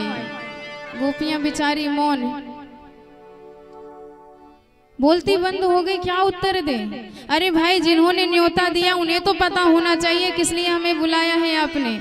ये तो वही बात हुई, एक पंडित जी को आपने न्योता दे दिया, महाराज कल एकदम सुबेरे आ जाइएगा, हमारे घर न्योता रहेगा और ज्यादा भोजन मत करिएगा क्योंकि 56 प्रकार के व्यंजन बनवाएंगे। अब पंडित जी बेचारे पंडिताइन को मना कर दिए, बनाना मत, न्योता है। अब सुबह सुबह तैयार होके आ गए। अब जब आ गए तो आपने प्रणाम किया, पंडित जी प्रणाम, कहो कैसे आना हुआ। बोलो पंडित जी पर क्या बीतेगी, उनके चेहरे पे तो 12 बज जाएंगे। गोपियां मौन है, भगवान जानते हैं ये मुझसे बड़ा प्रेम करती हैं। और प्रेम का दीपक छिपा के रखना भी चाहिए, नहीं तो संसार की हवा उसे तुरंत बुझा देती है। पर प्रभु आज कटिबद्ध खड़े हैं, इनके मन का प्रेम इनके मुंह से ही कहलवाएंगे। और गोपियां एकदम गोपनीय प्रेम करती हैं, बताती नहीं हैं, गोपनीय प्रयत्नतः। और किसी से कह देना भी बड़े साहस की बात होती है। भगवान ने कहा अच्छा अच्छा चांदनी देखने आई हो, यमुना तट का दर्शन करने आई हो, सिर हिला दिया, खूब देखा। प्रभु ने कहा ये नहीं देखने आई हो तो क्या करने आई हो? दृष्टम वनम कुसुमितम राकेश कर रंजितम। प्रभु ने कहा अच्छा अच्छा समझ गए, घर में महाभारत हुई होगी, लड़ाई हुई, सो तुरंत यहाँ चली आए। पर देखो देवियों, चाहे जितनी घर में महाभारत हो जाए, पर एक पत्नी का धर्म है पतिदेव की सदा सेवा करे, उसकी बात माने। ये भगवान लौकिक स्त्रियों के नियम बताते हैं, एक पातिव्रत धर्म का पालन कैसे किया जाना चाहिए। दुःशीलो दुर्भगो वृद्धो जडो राज्ञो धनोऽपि वा स्त्रीभिः पतिर्नः हतव्यो लोके शुभिरपातकी।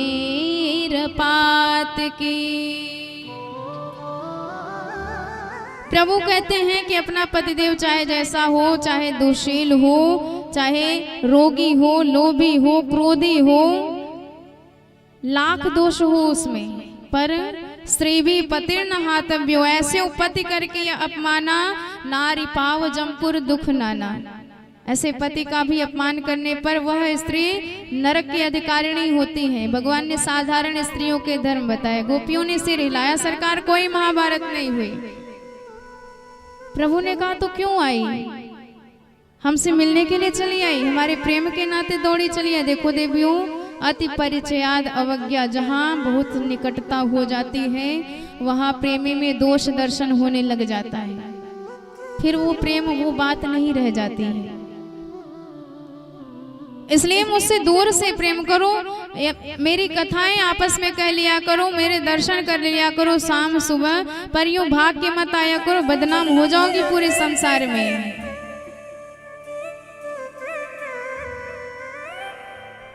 श्रवणा दर्शना ध्यानान् मयि भावोऽनुकीर्तना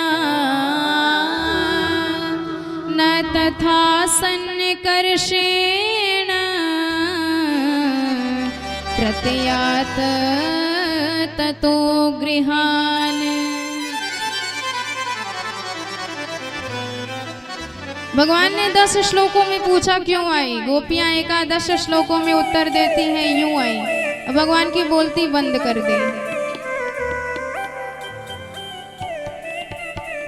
गोपियां अपना प्रेम भगवान से व्यक्त करती हैं, प्रणय निवेदन करती हैं, इसलिए इसे प्रणय गीत कहा जाता है। बड़ी सुंदर सुंदर भाव गोपियां प्रभु के प्रति समर्पित करती हैं कि हम तो आपके लिए आए हैं, आप पे सर्वस्व अर्पण कर चुके हैं, तो हमारा ऐसे परित्याग तो मत कीजिए दयानाथ।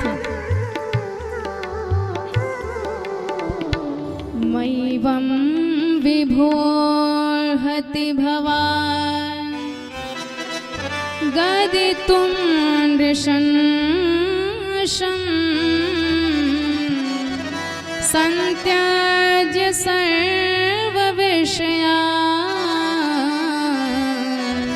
तव पादमूलम्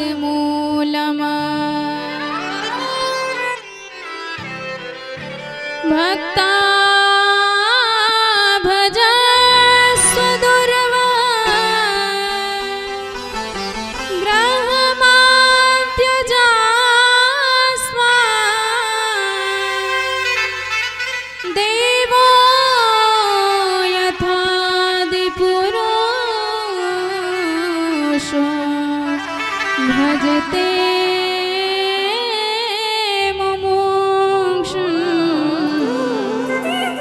भजते मुमुक्षण।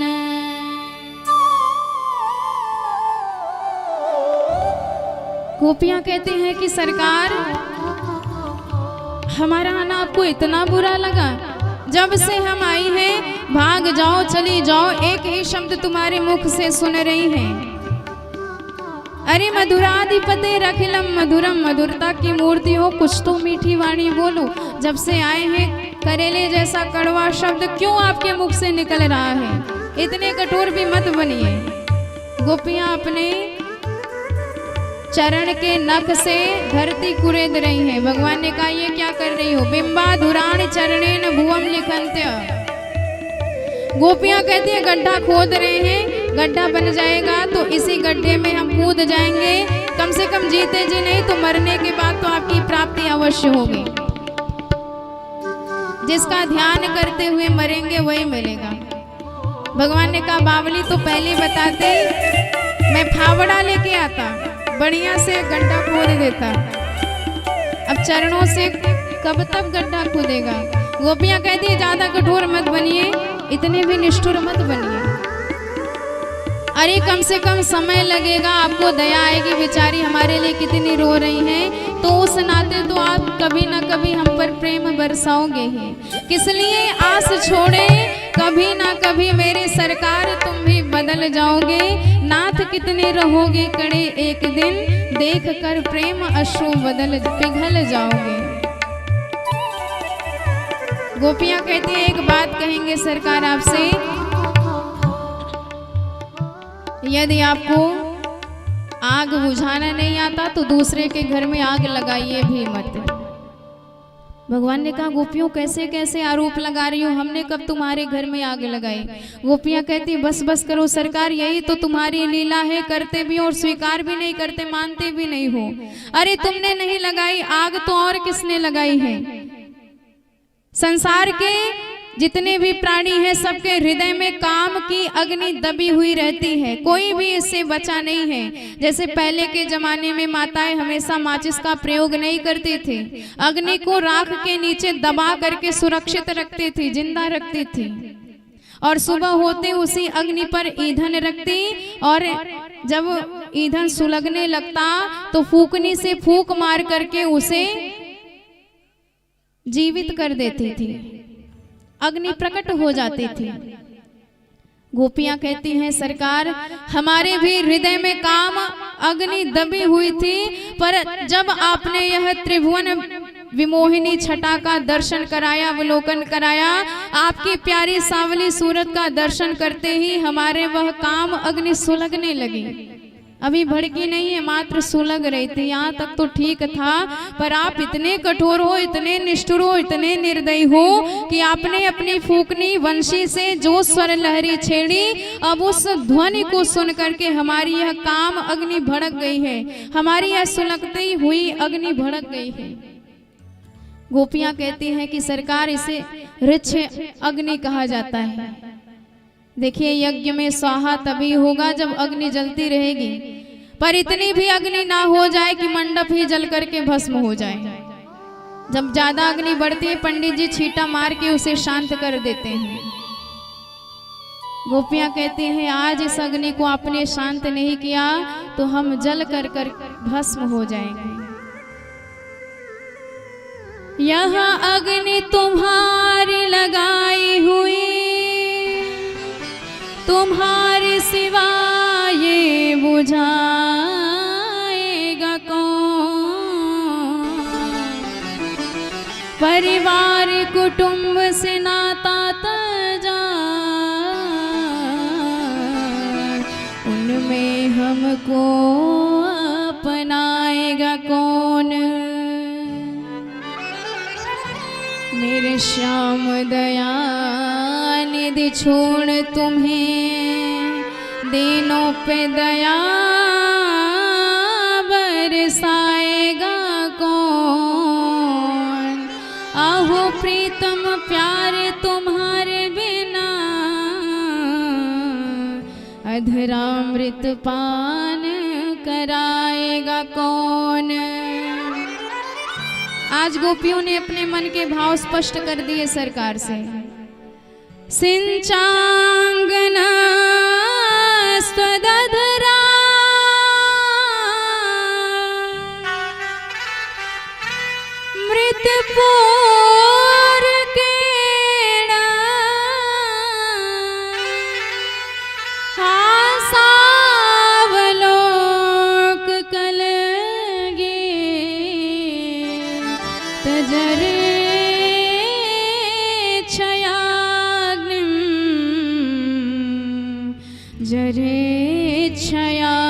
अग्निम। और भगवान को गोपियों ने आज सचेत भी कर दिया, यदि नहीं दोगे तो हम आत्महत्या कर लेंगे। नोचेत विरह जाग्ञुपयुक्त देहा ध्याने नयाम पदयो पदवीम सखेते। अरे तुमने ऐसे मन को चुराया, तुम्हारे बिना घर के काम भी तो नहीं कर सकते, घर लौट भी जाए तो क्या करेंगे। हमारे शरीर के अंग तभी कार्यरत होंगे जब हमारा मन हमारे साथ होगा, पर मन को तो आपने चुरा लिया है बंशी बजा के। चित्तम सुखेन भवता परितम गृहेषु यन्निर्विशत्युति करावपि गृहे कृत्य। यामा कथम ब्रजमथो करवाम किम। हम वृंदावन में लौट भी जाएं अपने अपने घर में तो क्या करेंगे। प्रभु तुम्हारे अतिरिक्त अब हमारा कोई नहीं है, या तो मरेंगे या तो जो हमने मांगा है वो हमें दीजिए। अधरामृत की याचना करिए। अधरामृत क्या है। धरती इति धरा, धरा अमृतम भवति इति धरामृतम, पर धरामृतम न भवति इति अधरामृतम। जो रस इस धरती पर मिले उसे धरामृत कहा जाता है, पर जो रस इस धरती पर भी ना मिले उसे अधरामृत कहा जाता है।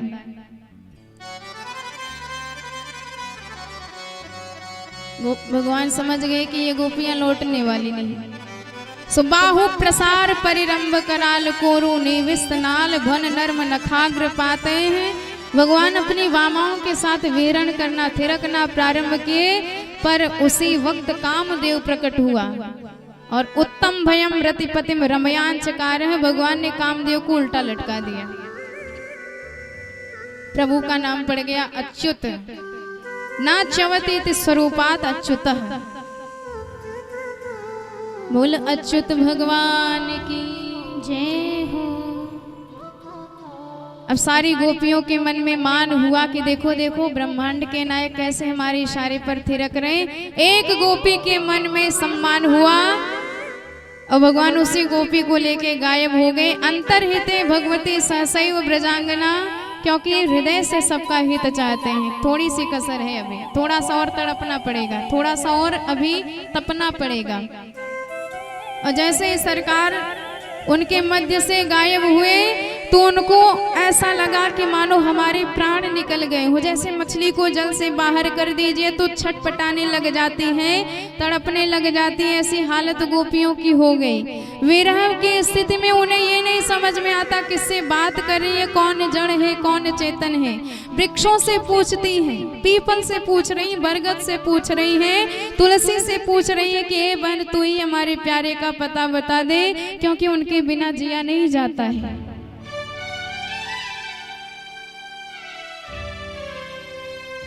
इतना हार्दिक कष्ट, कदम कदम चल रही हैं पर श्याम श्याम पुकार रही हैं।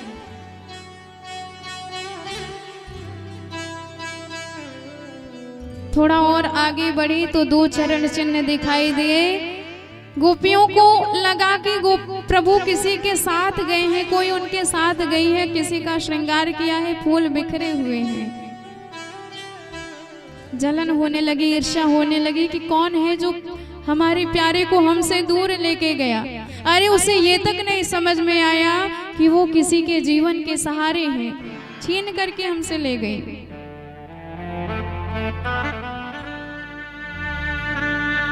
इधर किशोरी जी विचार करती हैं कि मेरे बिना इन गोपियों को भगवान की प्राप्ति कभी नहीं होगी। इतना हृदय में कष्ट। भगवान यही तो चाहते हैं कि कोई मुझे इस तरह पुकारे कि मानो उसके हम जीवन निधि हो, मानो हम उसके प्राण हो। जैसे श्वास निकल जाए तो शरीर की कोई शोभा नहीं, शरीर खत्म हो जाता है। ठीक इसी प्रकार भगवान की जरूरत हमें होनी चाहिए। भगवान हमारे लिए सांसों से भी अधिक कीमती हो। यदि भगवान की याद गई, यदि भगवान हमसे बिछड़े तो हमारी जान निकल जाए। हमें नहीं चाहिए ऐसा जीवन। किशोरी जी ने सरकार से कहा कि प्रभु अब चला नहीं जाता। भगवान ने कहा कि मेरे कंधे पर सवार हो जाइए, मैं आपको लेके चलता हूँ। और बताइए कहाँ चलना है। राधा जी कहती हैं नय माम यत्र ते मन हूँ वहीं मुझे ले करके चलिए। और भगवान का मन कहाँ है? भगवान का मन तो अपने दासों के पास है। भगवान वहां से भी गायब हो गए। अब तो किशोरी जी ही सरकार के विरह में तड़पने लगी, जो प्रभु से कभी भी वियोग सह नहीं पाती हैं। गोपियों ने देखा वह स्थिति तो उनके वियोग में उनका साथ देने लगी। सब मिलजुल के यमुना जी के तट पे आई। उन्होंने कहा एक प्रेम भरा गीत गाएंगे, भाव भरा। यदि इसे सुन करके भी सरकार नहीं आए तो फिर अपने प्राणों का विसर्जन कर देंगे यमुना नदी में। पुनः पुलिनमागत्या कालिंद्याम कृष्ण भावनाः। कनक मंजरी छंद में 19 श्लोकों में यह गीत गोपी गीत के नाम से जाना जाता है, जो संपूर्ण श्रीमद् भागवत का हृदय माना जाता है। आइए बड़े भाव से हम सब भी सरकार को मनाने का प्रयास करें, उन्हें बुलाने का प्रयास करें, क्योंकि जहां हमारी भाव, जहां हमारी श्रद्धा सच्ची हो जाएगी फिर उनके आने में देर नहीं है, बुलाने में देर है। आइए बड़े भाव से बोल भक्त वत्सल भगवान की जय हो। जयति तेधिकं जन्मना व्रज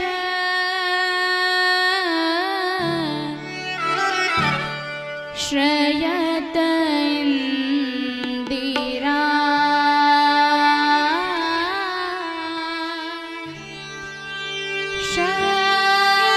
शाश्वत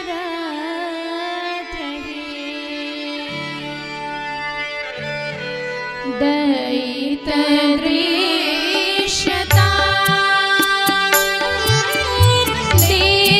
दीक्षुतावता स्वैद्रिका सब स्वाविचिन्वते जयति ते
स्मनो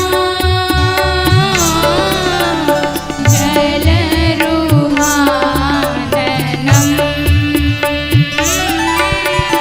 चारुदर्शय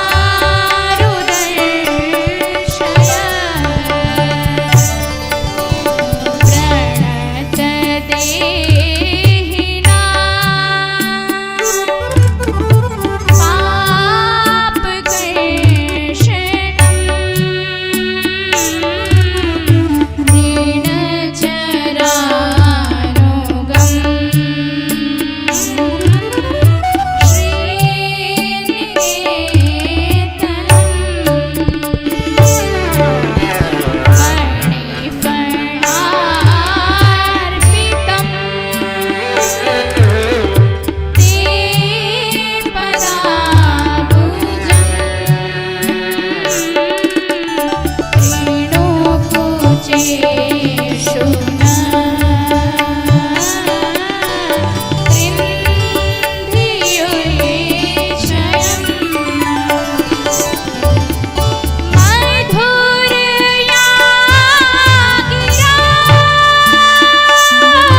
इति गोप्यः प्रगायन्त्यः प्रलपत्यंश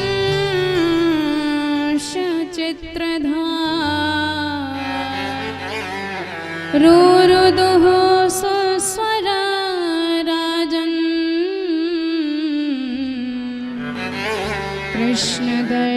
कृष्णदर्शन लालसा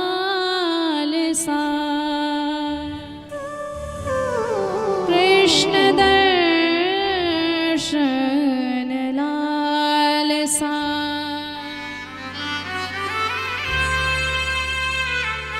एक स्वर में गोपियां रुदन करके कहने लगी, हे सरकार, इस वृंदावन की महिमा है जो आप यहाँ पधारे हो, बड़े बड़े प्रतिज्ञाएं करते हो, ये करूँगा वो करूँगा, और आज आपकी हो करके हम दर दर के ठोकर खा रहे हैं। आपको शर्म नहीं आती? ये आपके स्वभाव के अनुकूल नहीं है।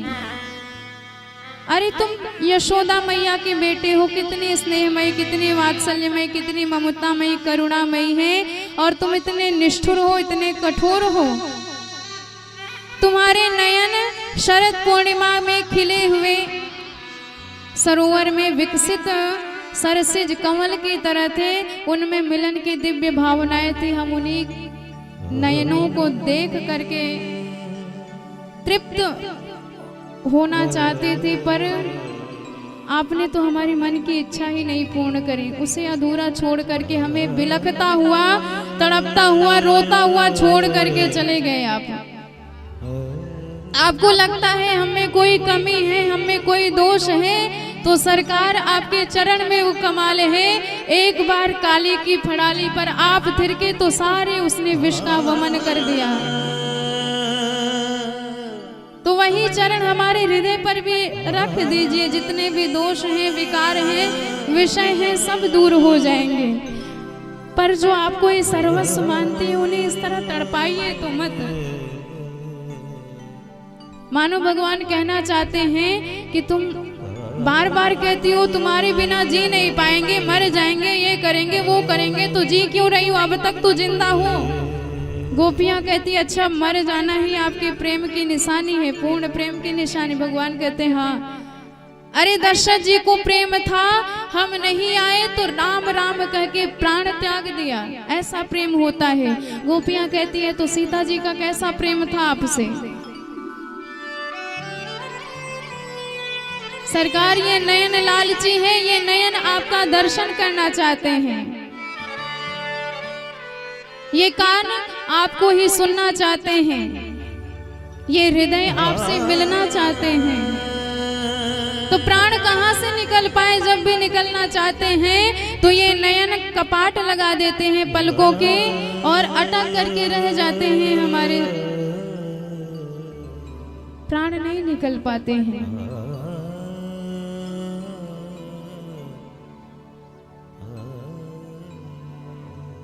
नाम पाहरो दिवसन से ध्यान तुम्हार कपार, लोचन निज पद जंत्रित, प्राण जाय कहीं बाट। नयन हठीले हठ करे, लखै चहे पिय प्यारे, समझाए समझे नहीं, बहे अश्रु जल धारे।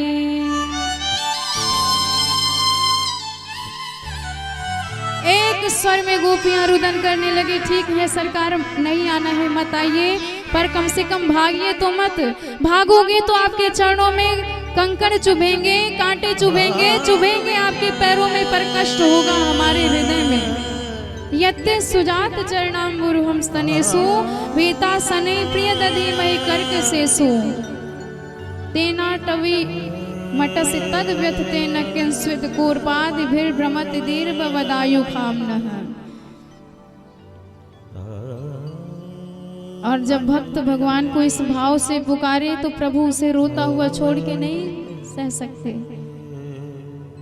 प्राण समान दास को राखत यथा पलक की नाई, जैसे पलक नयनों की रक्षा करते हैं, ऐसे भगवान भी अपने भक्तों से प्रेम किया करते हैं।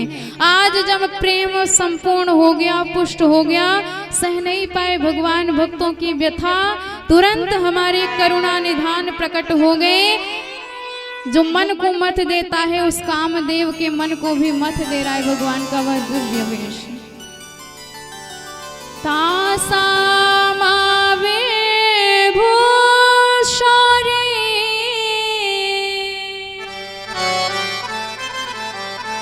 स्मयमान मुखाम्बुज,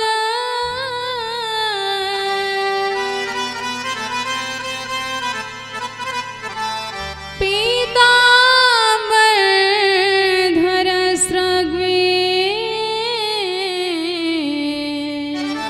साक्षात् मन्मथ,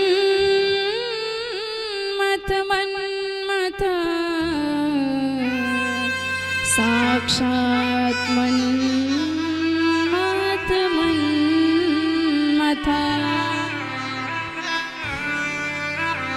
बोल रास विहारी भगवान की जय हो।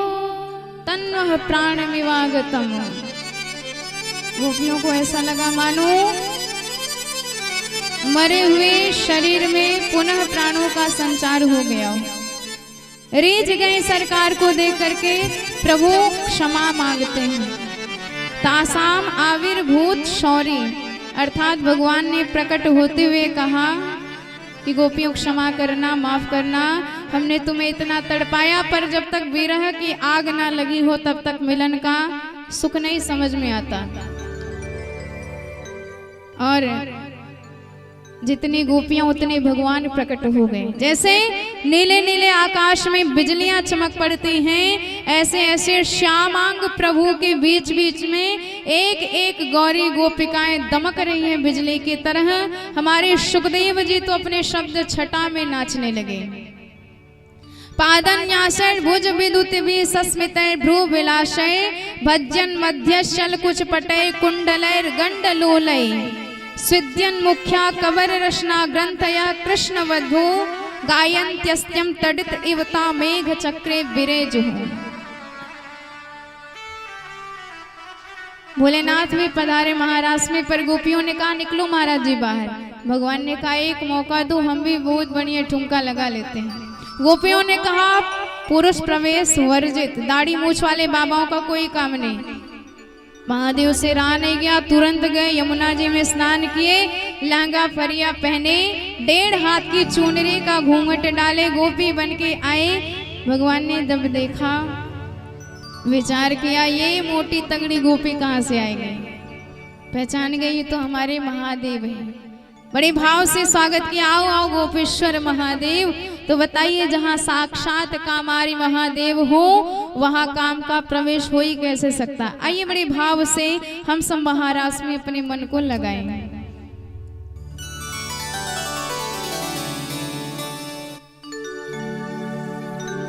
पायल की झनकार है रही, पायल की झनकार,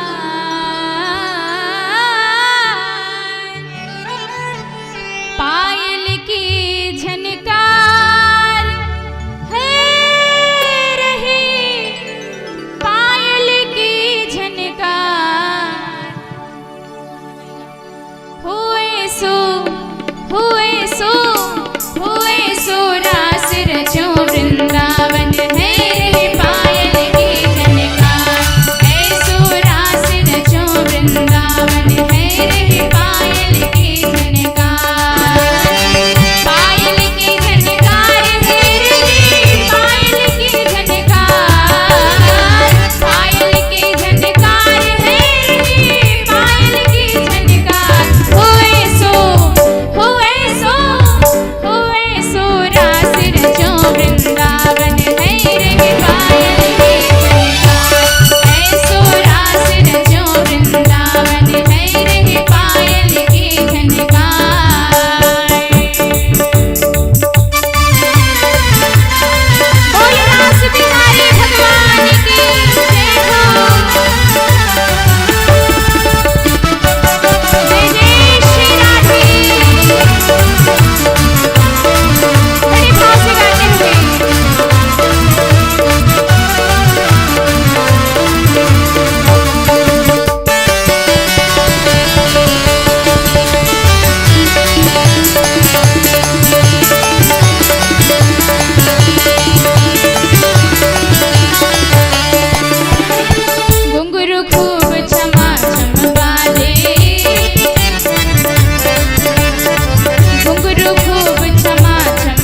भगवान की जय हो। विक्रीडितमा ब्रजवधू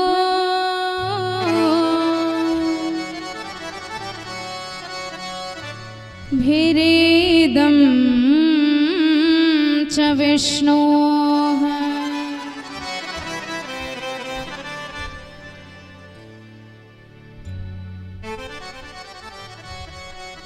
श्रद्धान्वितोन शृणुयादथ वणे येद्यः। जो भी भगवान के इस महाराज का श्रवण करता है वह उसके जीवन के हृदय के सारे काम विकार दूर हो जाते हैं। भक्तिम पराम भगवती प्रतिलभ्य कामान हृद्रोगमाश्रित हिनोत्य चिरेण धीरा। 6 महीने तक महाराज चलता रहा।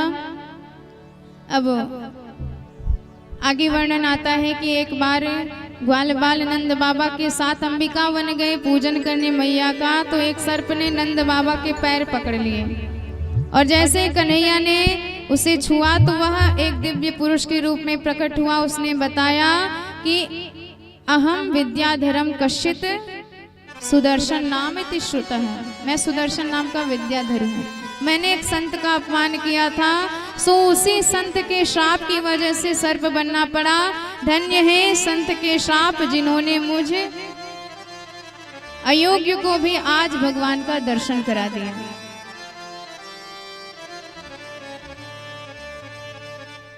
इसलिए संत का श्राप भी उद्धारक तारक बन जाता है। अब एक दिन कंस निराश था, नारद जी आए, कहने लगा कि न जाने ये कृष्ण बलराम कौन है, इतने बड़े बड़े असुर जाते हैं लौट के कोई नहीं आता है। नारद जी ने बताया कि ये वसुदेव के 7वें 8वें लाला है। एक काम करो उसे बुलवा लो यहाँ और तुम सब मिलजुल के उसे ठिकाने लगा देना।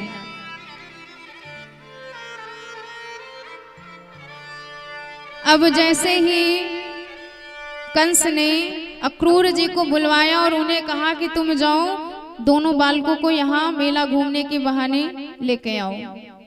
अक्रूर जी रथ में बैठे जा रहे हैं, प्रभु से मिलने विचार करते जा रहे हैं कि कितना भव्य दिव्य समय है कि आज साक्षात प्रभु के दर्शन होंगे। कैसा होगा उनका दिव्य वेश, मैंने कौन सा तप किया है, किम मया चरितम भद्रम किम तप्ता परमम तपः, जो आज मुझे उसका फल मिलने वाला है। प्रभु के दर्शन होंगे मुझे।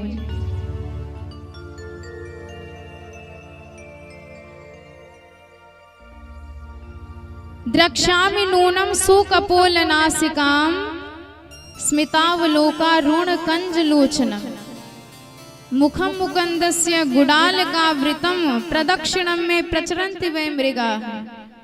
मेरे सारे काम बनेंगे, सफल होंगे, क्योंकि बड़ा शुभ शकुन हो गया है। प्रभु के पुष्प धनु के समान बाहें होंगी, मछली के समान नयन होंगे, शुकपिंड के समान नासिका होंगी, बिंबा फल के समान लाल लाल अधर ओष्ठ होंगे और रसगुल्ले जैसा सरकार का गाल होगा। शाम को जैसे वृंदावन में पहुंचे, भगवान के चरण चिन्हों को देखा तो अत्यंत भावुक होके उसी में लौटने लगे। प्रभु ने हृदय से लगा लिया।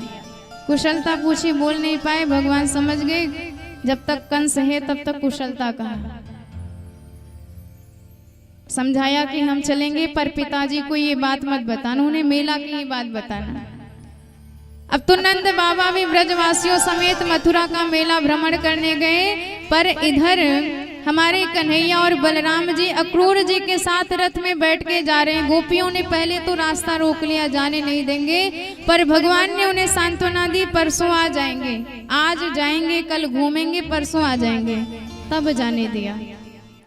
अक्रूर जी ने सोचा ये जिन गोपियों के हृदय हैं उन्हें मैं लेके जा रहा हूं, यदि इनका कुछ अहित हो गया तो मैं क्या जवाब दूंगा।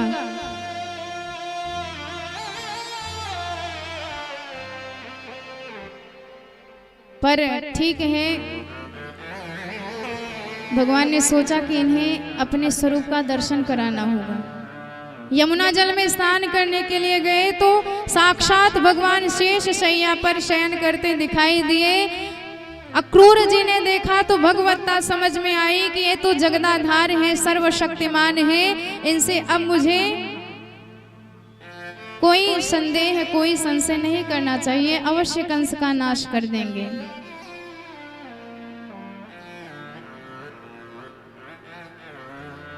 न तोस्म्यहम त्वाखिल हेतु हेतुम नारायणं पुरुषमाद्यमव्यम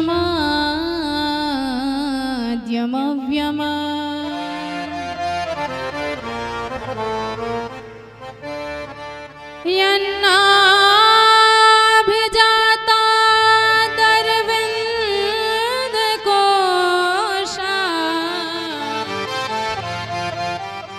ब्रह्मा विरासेत् यतेश लोकः। प्रभु को लेकर के मथुरा आए भगवान, वही उसी दिन टहलने चले दिए मथुरा में। अब जैसे ही मथुरा की नर नारियों को पता चला कि भगवान आज आए हैं, जिन्होंने पूतना को मार डाला, जिन्होंने काली नाग का निग्रह किया, तो सब दर्शन करने दौड़ पड़े भगवान का गलियों में।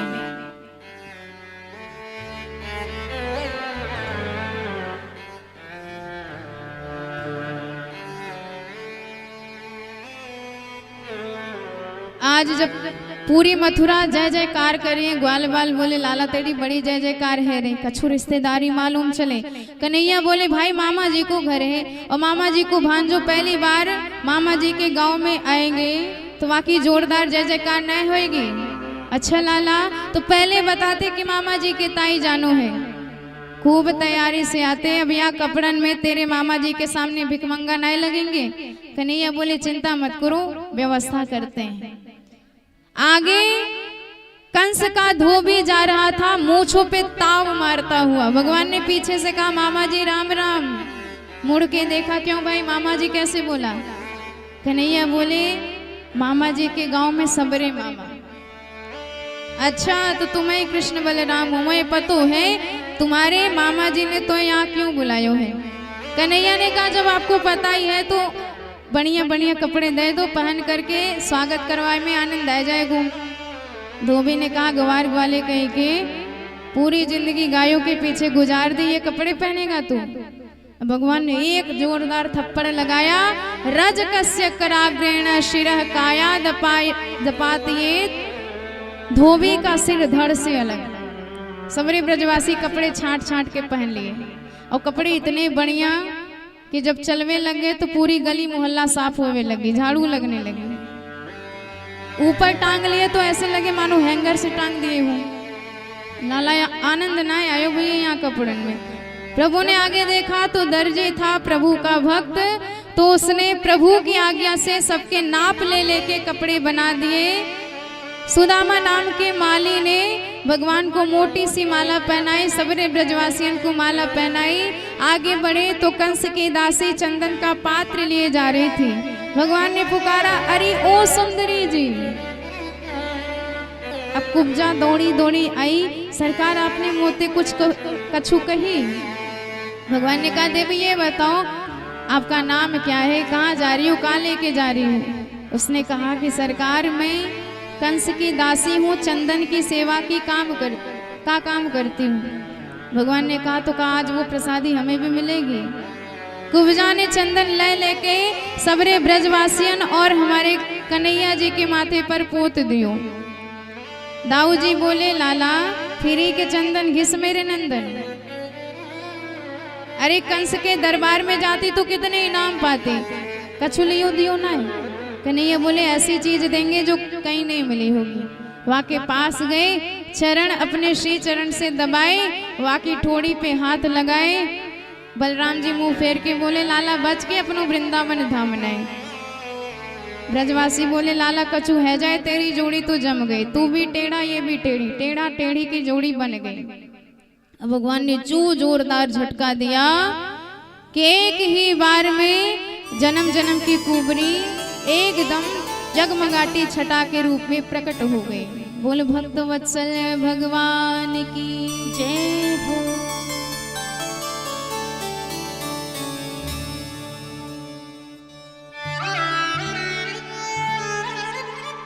प्रभु वहां से सीधे धनुष यज्ञ के पास गए। धनुष देखा, दाऊद जी की आज्ञा से धनुष उठाया, प्रत्यंचा चढ़ाई और 2 टुकड़े में भयानक ध्वनि करते हुए वह धनुष टूट गया। कंस समझ गया, जब ये धनुष मिला था तो कहा गया था कोई तोड़ नहीं सकता, और जो तोड़ दे वो छोड़ नहीं सकता, हमारी गारंटी खत्म। अब दूसरे दिन सुबह होते ही भगवान ब्रजवासियों के साथ सीधे मथुरा के रंगमंच की ओर बढ़े। मार्ग में दरवाजे पर ही कोलिया पीठ नाम का हाथी था, भगवान ने ठिकाने लगाया। रंगमंच पे आते ही कंस के भेजे बड़े बड़े दैत्य कूद पड़े सरकार के ऊपर। चाणूर आया, भगवान ने एक चटाका लगाया तो एक चटकने में चारों खाने चित्त चकनाचूर हो गया, चाणूर का भी कल्याण कर दिया। मुष्टिकासुर आया तो एक मुक्के से दाऊद जी ने उसका काम तमाम कर दिया। कूट नाम का दैत्य कूदता हुआ आया, भगवान ने उसे भी कूट पीस के भेज दिया। हल तोषण नाम के दैत्य है, भगवान ने उन्हें भी ठिकाने लगाया। कंस बढ़ गया, बांध लो दोनों बालकों को, भागने ना पाए। पहले इन्हें मारूंगा, फिर इनके बाप को मारूंगा, फिर अपने बाप को मारूंगा। भगवान समझ गए इसका काम तमाम। एक छलांग लगाए, सीधे कंस के सिंहासन पर नजर आए। मुकुट गिर गया, भगवान ने बाल पकड़ के घुमा के याद दिलाया कि आज देवकी नंदन आया हूं सारे हिसाब किताब पूरे करने। एक धक्का दिया तो कंस नीचे गिरा, सारे विश्व का भार लेके भगवान भी उसकी छाती पर कूद पड़े और उसका वही प्राणांत हो गया।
भगवान ने कंस का भी उद्धार कर दिया।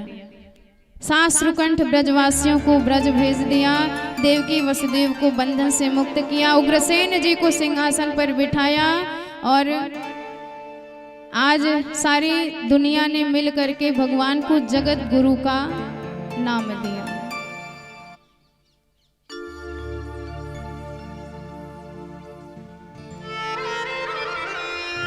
वसुदेव सुतम देवम कंस चाणूरमर्दनम देवकी परमानंदम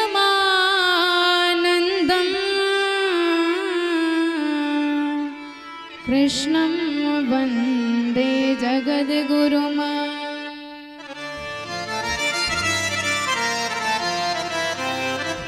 भगवान शिक्षा ग्रहण करने के लिए उज्जैन सांदीपनी मुनि के पास गए, वहां विधिवत शिक्षा ग्रहण करके आए, यज्ञोपवीत संस्कार हुआ। एक दिन प्रभु मथुरा में विराजमान है, विचार करने लगे सरकार गोपियों के प्रति इतना प्रेम हमारा, पर हम उनसे मिलने नहीं जा सके।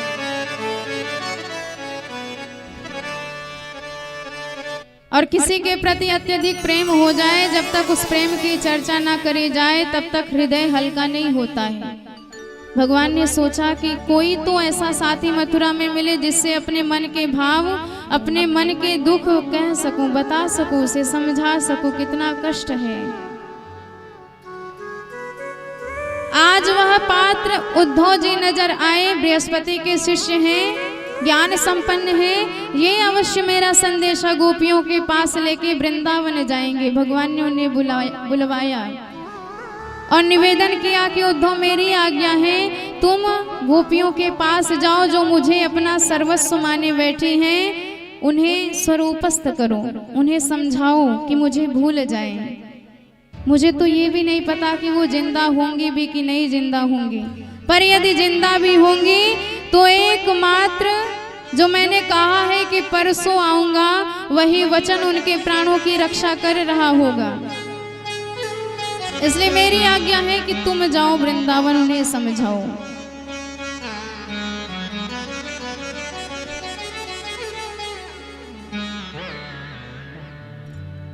प्रत्यागमन संदेश बलव्यो में मदात्मिका धारयन्त्य चिकृष्णेन प्रायः प्राणान् कथञ्चन।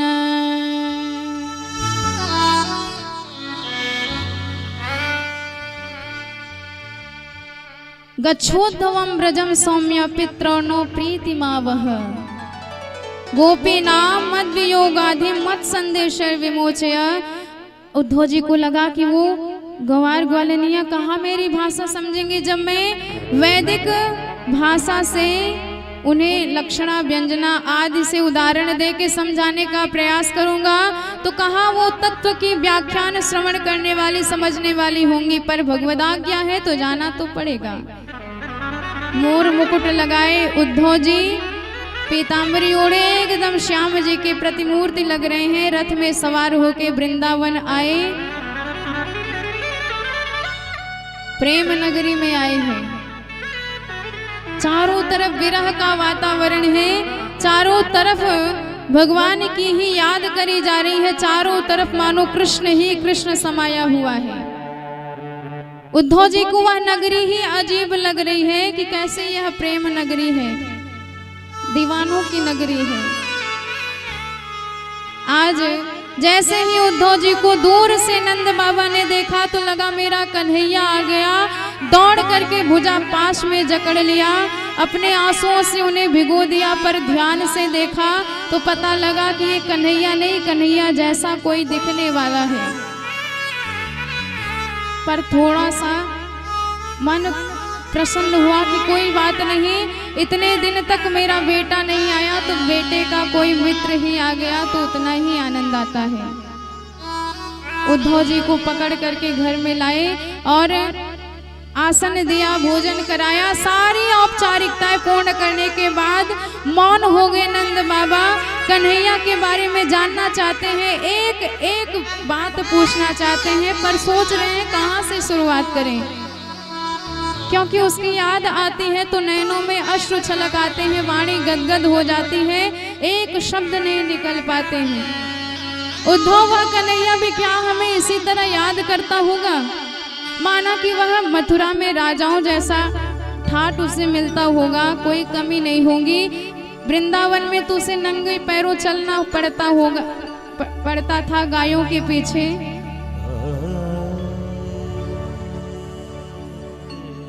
पर क्या उस मथुरा में अपना यह वृंदावन धाम उसे याद आता है? अपनी मैया उसे याद आती हैं, अपने ग्वाल बाल, अपनी गैया, अपना गोवर्धन नाथ, अपनी यमुना मैया उसे याद आती हैं। कभी हमें वो याद करता भी है कि नहीं?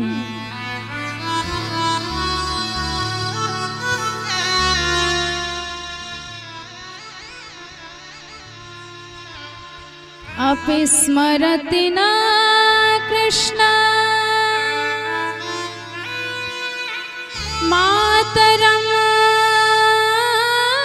सुहृदं सखी गोपान् व्रजम चात्मना नाथम गावो वृंदावनम गिरिमा।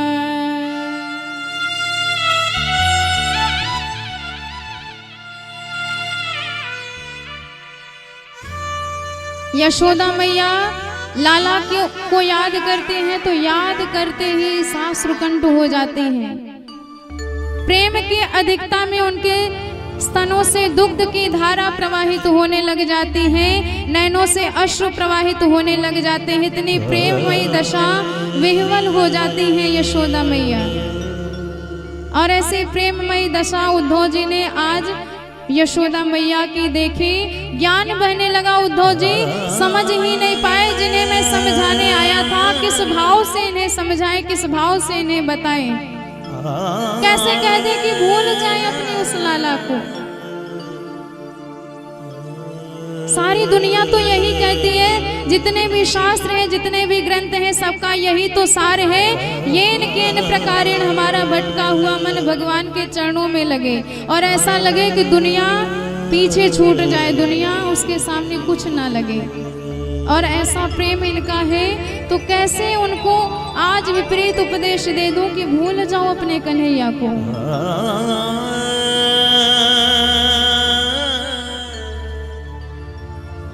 अपि स्मरति नः कृष्णः यशोदा वर्ण्यमानानि पुत्रस्य चरितानि च क्षिण्वन्त श्रोण्यवास्राक्षेत स्नेहस्नुत पयोधराः।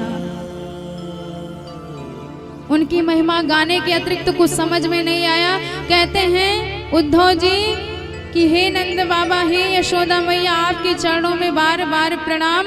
अरे साक्षात भगवान ही जिनके बेटा बन के आए हैं, मैं कितनी उनके सौभाग्य की सराहना, कितनी उनके सौभाग्य की महिमा गाऊं।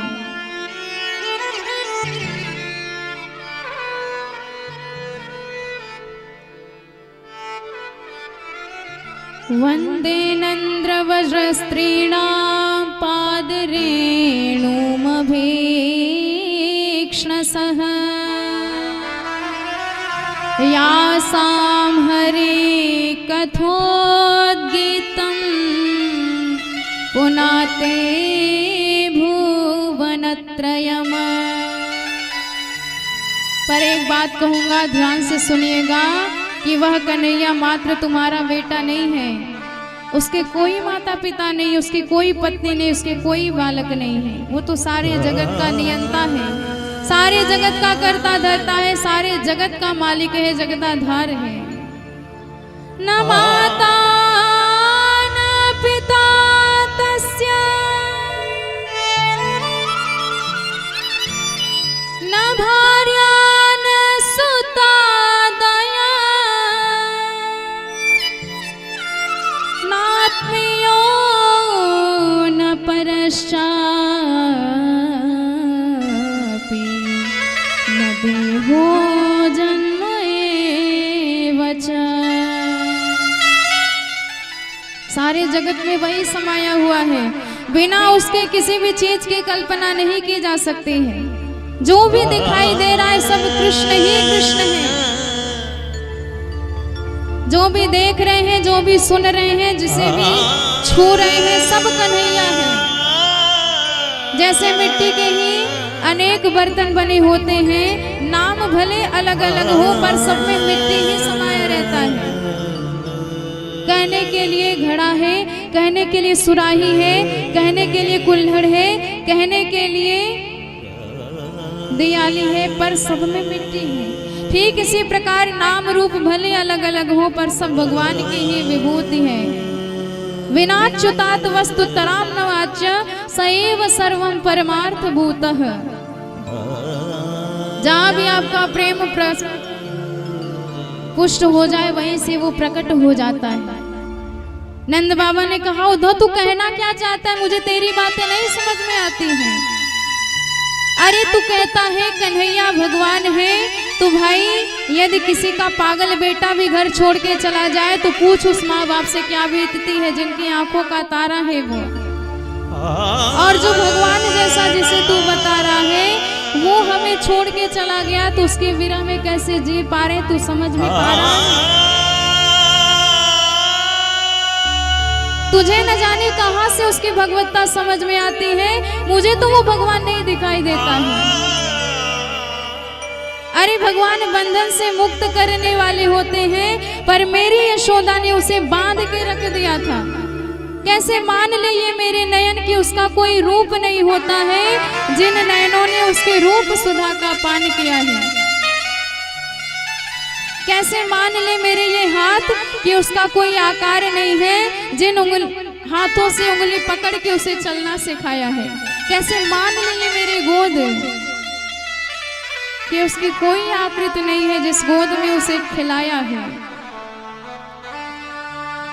ये तो वही बात हुई, कोई पानी के लिए तड़प रहा हो, पानी की बूंद ना मिली तो मर जाएगा, और कोई उसे पानी देने के बजाय पानी का ज्ञान देने लग जाए कि पानी कहाँ नहीं, ऊपर देखो बादलों में पानी ही पानी है, धरती में जहाँ खोदोगे जल मिलेगा।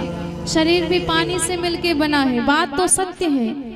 पानी ऊपर है, नीचे है, शरीर में है, सब जगह पानी ही पानी है। पर प्यासा कहेगा मुझे पानी का ज्ञान नहीं, मुझे पानी चाहिए, क्योंकि पानी नहीं मिला तो मैं तड़प तड़प के मर जाऊंगा।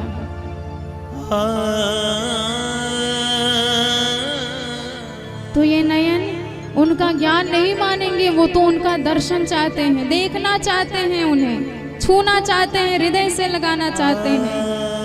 उद्धव जी प्रणाम करके चले दिए, कुछ नहीं बोल पाए।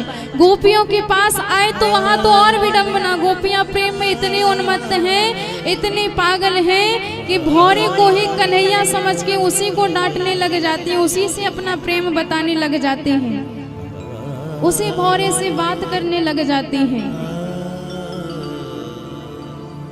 चरणों में गिर पड़े उद्धव जी महाराज, प्रभु से मन ही मन कहने लगे, सरकार आप इतने कठोर हो सकते हो, नहीं समझ में आती आपकी बात। अरे आपको दुनिया करुणा वरुणालय करुणा निधान कहते हैं, दया निधान दयानाथ दीनानाथ कहते हैं, और आपकी दासियां आज ऐसे तड़प रही हैं, विरह से झुलस रही हैं, और आप सहन कर रहे हो।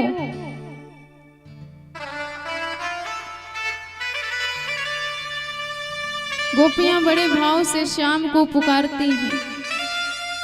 हमारी किशोरी जी जो भगवान का एक क्षण का विरह सहन नहीं कर पाती, युग बीत जाते हैं उनके लिए, हृदय में कितना कष्ट कितनी व्यथा उसे बता नहीं सकती हैं शब्दों में।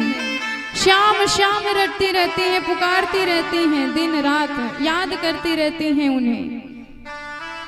आइए हम सब एक बार उसी भाव में किशोरी जी को याद करें, उसी भाव में अपने प्राण प्यारे प्रियतम सरकार का आह्वान करें, उन्हें भी पुकारें, उन्हें भी बुलाएं।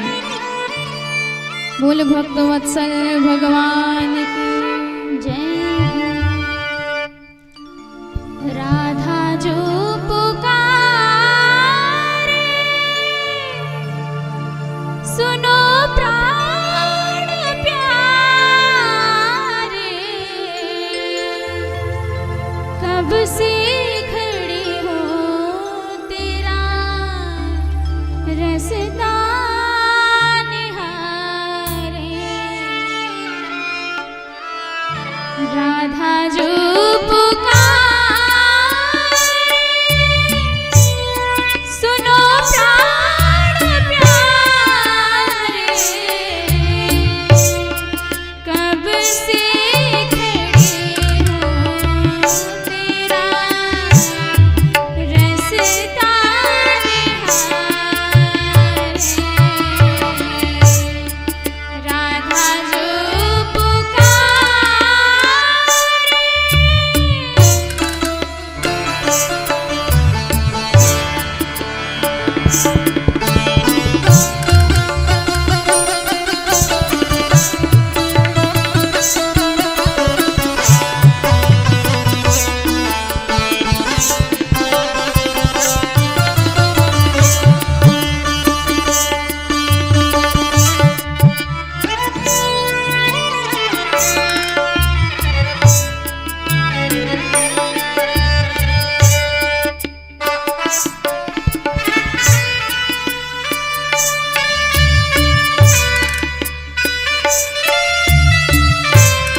रसता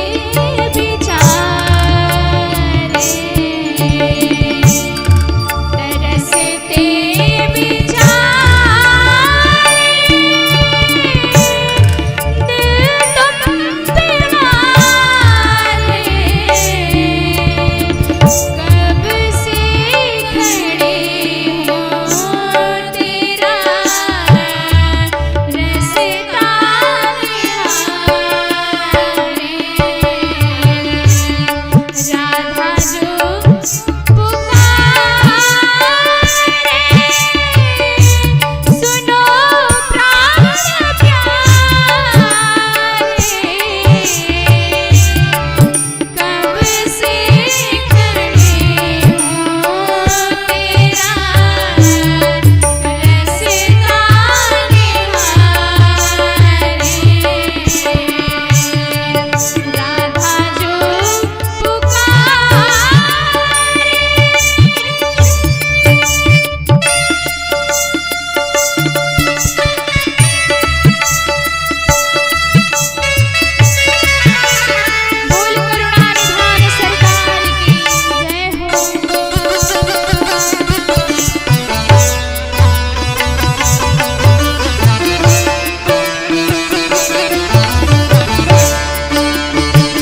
बोल भक्तवत्सल भगवान की जय हो। इतनी प्रेममयी इतनी विह्वल दशा देखी, जिनके हर विषय मात्र श्याम ही श्याम है। श्याम तन श्याम मन श्याम है हमारो धन। आठों याम चारों प्रहर श्याम से ही काम है। श्याम गति श्याम मति श्याम ही है प्राणपति। आंधरे की लाठी सो सहारो श्याम नाम है। श्याम ही श्याम जिय श्याम बिनु नाही दिय। श्याम सो भलाई सुख दाई शोभा धाम है। इतना प्रेम उद्धव जी ने देखा, गोपियों के चरणों में लेट गए। 6 महीने तक होश ही नहीं आया। होश आया तो सरकार से एक ही वरदान मांगते हैं कि चाहे जितना जन्म देना, पर इस वृंदावन से बाहर कभी मत भेजना। कीट ही बना देना, यमुना जल में मछली ही बना देना, भले ही कोई वृक्ष बना देना, कोई लता बना देना, मच्छर तक बना देना, गौ बना देना, चाहे जो बना देना, पर इस वृंदावन से बाहर हमें मत भेजना।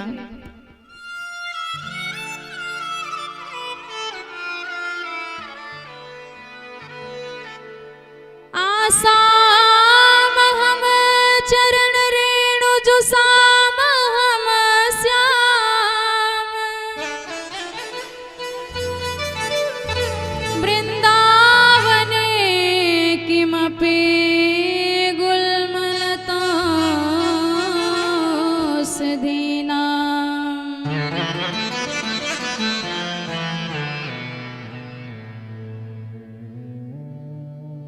बोले वृंदावन धाम की जय हो। वो तो जी ज्ञान का अहंकार लेके आए थे, पर गल गया सारा ज्ञान। उद्धव जी का ज्ञान डुगडुगी बजाता रह गया और गोपियों का प्रेम मधुर तबले के स्वर में उससे ऊपर हो गया, गुणवान हो गया उससे। आज प्रेम से हार गए उद्धव जी, भक्ति से हार गया ज्ञान। प्रेमी बन करके वृंदावन से लौटे हैं भगवान के पास। भगवान ने एक एक की खबर जाननी चाहे, जिसका भी नाम लेते हैं उद्धव जी बताना चाहते हैं, उनके बारे में बोलना चाहते हैं बहुत कुछ कि कैसे इनकी दशा है, पर वाणी गदगद हो जाती है, कुछ बोल ही नहीं पाते हैं, भाव में इतने बह जाते हैं। कहते हैं खबरदार तुम इतने कठोर हो, इतने निष्ठुर हो, आज मुझे पता चला। सच है जीवन में सब कुछ मिला, पर भगवान ही नहीं मिले तो सब कुछ पाना आपका मिट्टी में गया, बेकार गया, व्यर्थ गया। भांति भांति के भोग मिले, अंग हो अरोग मिले, सुख के संयोग मिले जीवन की बाटी में। धन अरु धाम मिले, सुयश अरु नाम मिले, पर राम ना मिले तो सब काम मिले माटी में। भगवान ही नहीं मिले तो सब कुछ पाना आपका बेकार रहा, व्यर्थ रहा। सब कर मांगो एक फल, राम चरण रति होए। और गोपियां तो वही प्रेम के अधिकारिणी हुई हैं। वही प्रेम उनके जीवन में है जो भगवान को अत्यंत प्रिय है।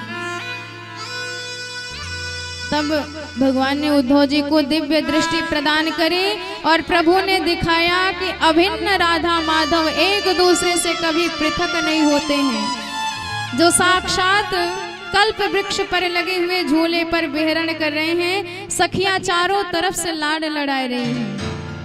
तब उद्धव जी को समझ में आया ये प्रेम का विशिष्ट अंग है विरह, और इसी विरह का दर्शन हमें सरकार ने कराया है।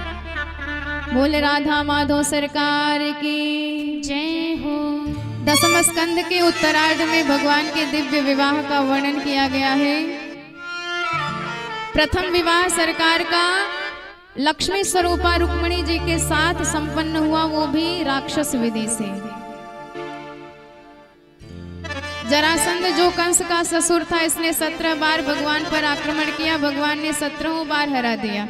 18वीं बार युद्ध करने आ रहा था तो नारद जी ने म्लेच्छों के राजा काले वन को भेज दिया लड़ने के लिए। तो भगवान लड़ते लड़ते एक गुफा की तरफ भागे। उस गुफा में मुचकुंद जी सो रहे थे तो अपनी पीतांबरी उन्हें उड़ा दी। काले वन ने समझ पाया, जब ठोकर मार के जगाया और मुचकुंद की दृष्टि पड़ते ही जल करके राख हो गया, भस्म हो गया। अब 18वीं बार जरासंध युद्ध करने आया। दाऊ जी से आज्ञा लिया भगवान ने कि लड़ते लड़ते थक गए हैं, भाग जाते हैं यहाँ से। अब प्रभु भाग लिए। जरासंध तो देखता ही रह गया आश्चर्यचकित होके, और प्रभु का नाम पड़ गया रणछोड़। बोल रणछोड़ भगवान की जय हो। प्रवर्षण पर्वत पर भाग ले, चारों तरफ से घिरवा करके आग लगवा दे। प्रभु वहां से कूद करके समुद्र में बनी हुई पहले से ही द्वारिकापुरी में गए, जो विश्वकर्मा भगवान ने बना करके तैयार रखा था। सारे मथुरा वासियों को, परिकरों को भगवान ने वहां पहुंचा दिया। स्वयं 25 वर्ष की अवस्था में द्वारिकापुरी में द्वारिकाधीश बने विराजमान हैं। बोले द्वारिकाधीश भगवान की जय हो। भगवान भीष्मक सुताम रुक्मिणीम रुचिराननाम।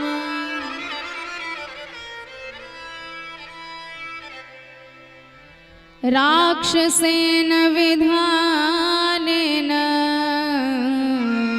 उपयेम इति श्रुतम। अब विदर्भ देश में भीष्मक नाम के राजा थे। राजा शीत भीष्म को नाम विदर्भाधिपतिर महान तस्य पंचाभुवन पुत्रा कन्यैकाचा वरानना। 5 पुत्र हुए, रुक्मी, रुक्मरथ, रुक्मबाहु, रुक्मकेशी, रुक्ममाली, एक कन्या रुक्मिणी। तो भीष्मक जी ने कहा हमने तुम्हारी बहन के लिए द्वारिकाधीश को वर के रूप में खोजा है, बोलो कैसा है। सब तो मान गए, पर रुक्मी भड़क गया। उस भगोड़े के साथ अपनी बहन की शादी नहीं होने दूंगा, आप शांत बैठो, मैं ढूंढ के लाता हूँ। सुबह गया, शाम को आया। पिताजी तैयारी करो, परसों बारात आ रही है। इतनी जल्दी कहाँ से आ रही है? अरे दूल्हा बन के साक्षात शिशुपाल आएगा। रुक्मिणी जी ने सुना, धड़कन तेज हो गई। मेरे हृदय में तो कोई और बैठा है। भाभीियों के सामने रोने लगी। भाभीियों ने कहा बहन रोने से काम नहीं चलेगा, एक पत्र लिखो, अपने प्राणाधार के पास पहुंचाओ। तुरंत 7 श्लोकों में दिव्य भाव भरा पत्र लिखा, पंडित जी को थमाया कि लेके जाओ, मेरे सरकार को दिखाओ। पंडित जी सीधे अंतःपुर में आए, भगवान को पत्र थमाए और कहा कि पढ़ लीजिए, समझ जाएंगे क्या बात है। पंडित जी ने स्वयं रुक्मिणी जी का भाव पढ़ के सुनाया भगवान की आज्ञा से। रुक्मिणी जी बड़े भाव से सरकार को पुकारती हैं, उन्हें बुलाती हैं। श्रुत्वा गुणन भुवन सुंदर शृण्वतान्ते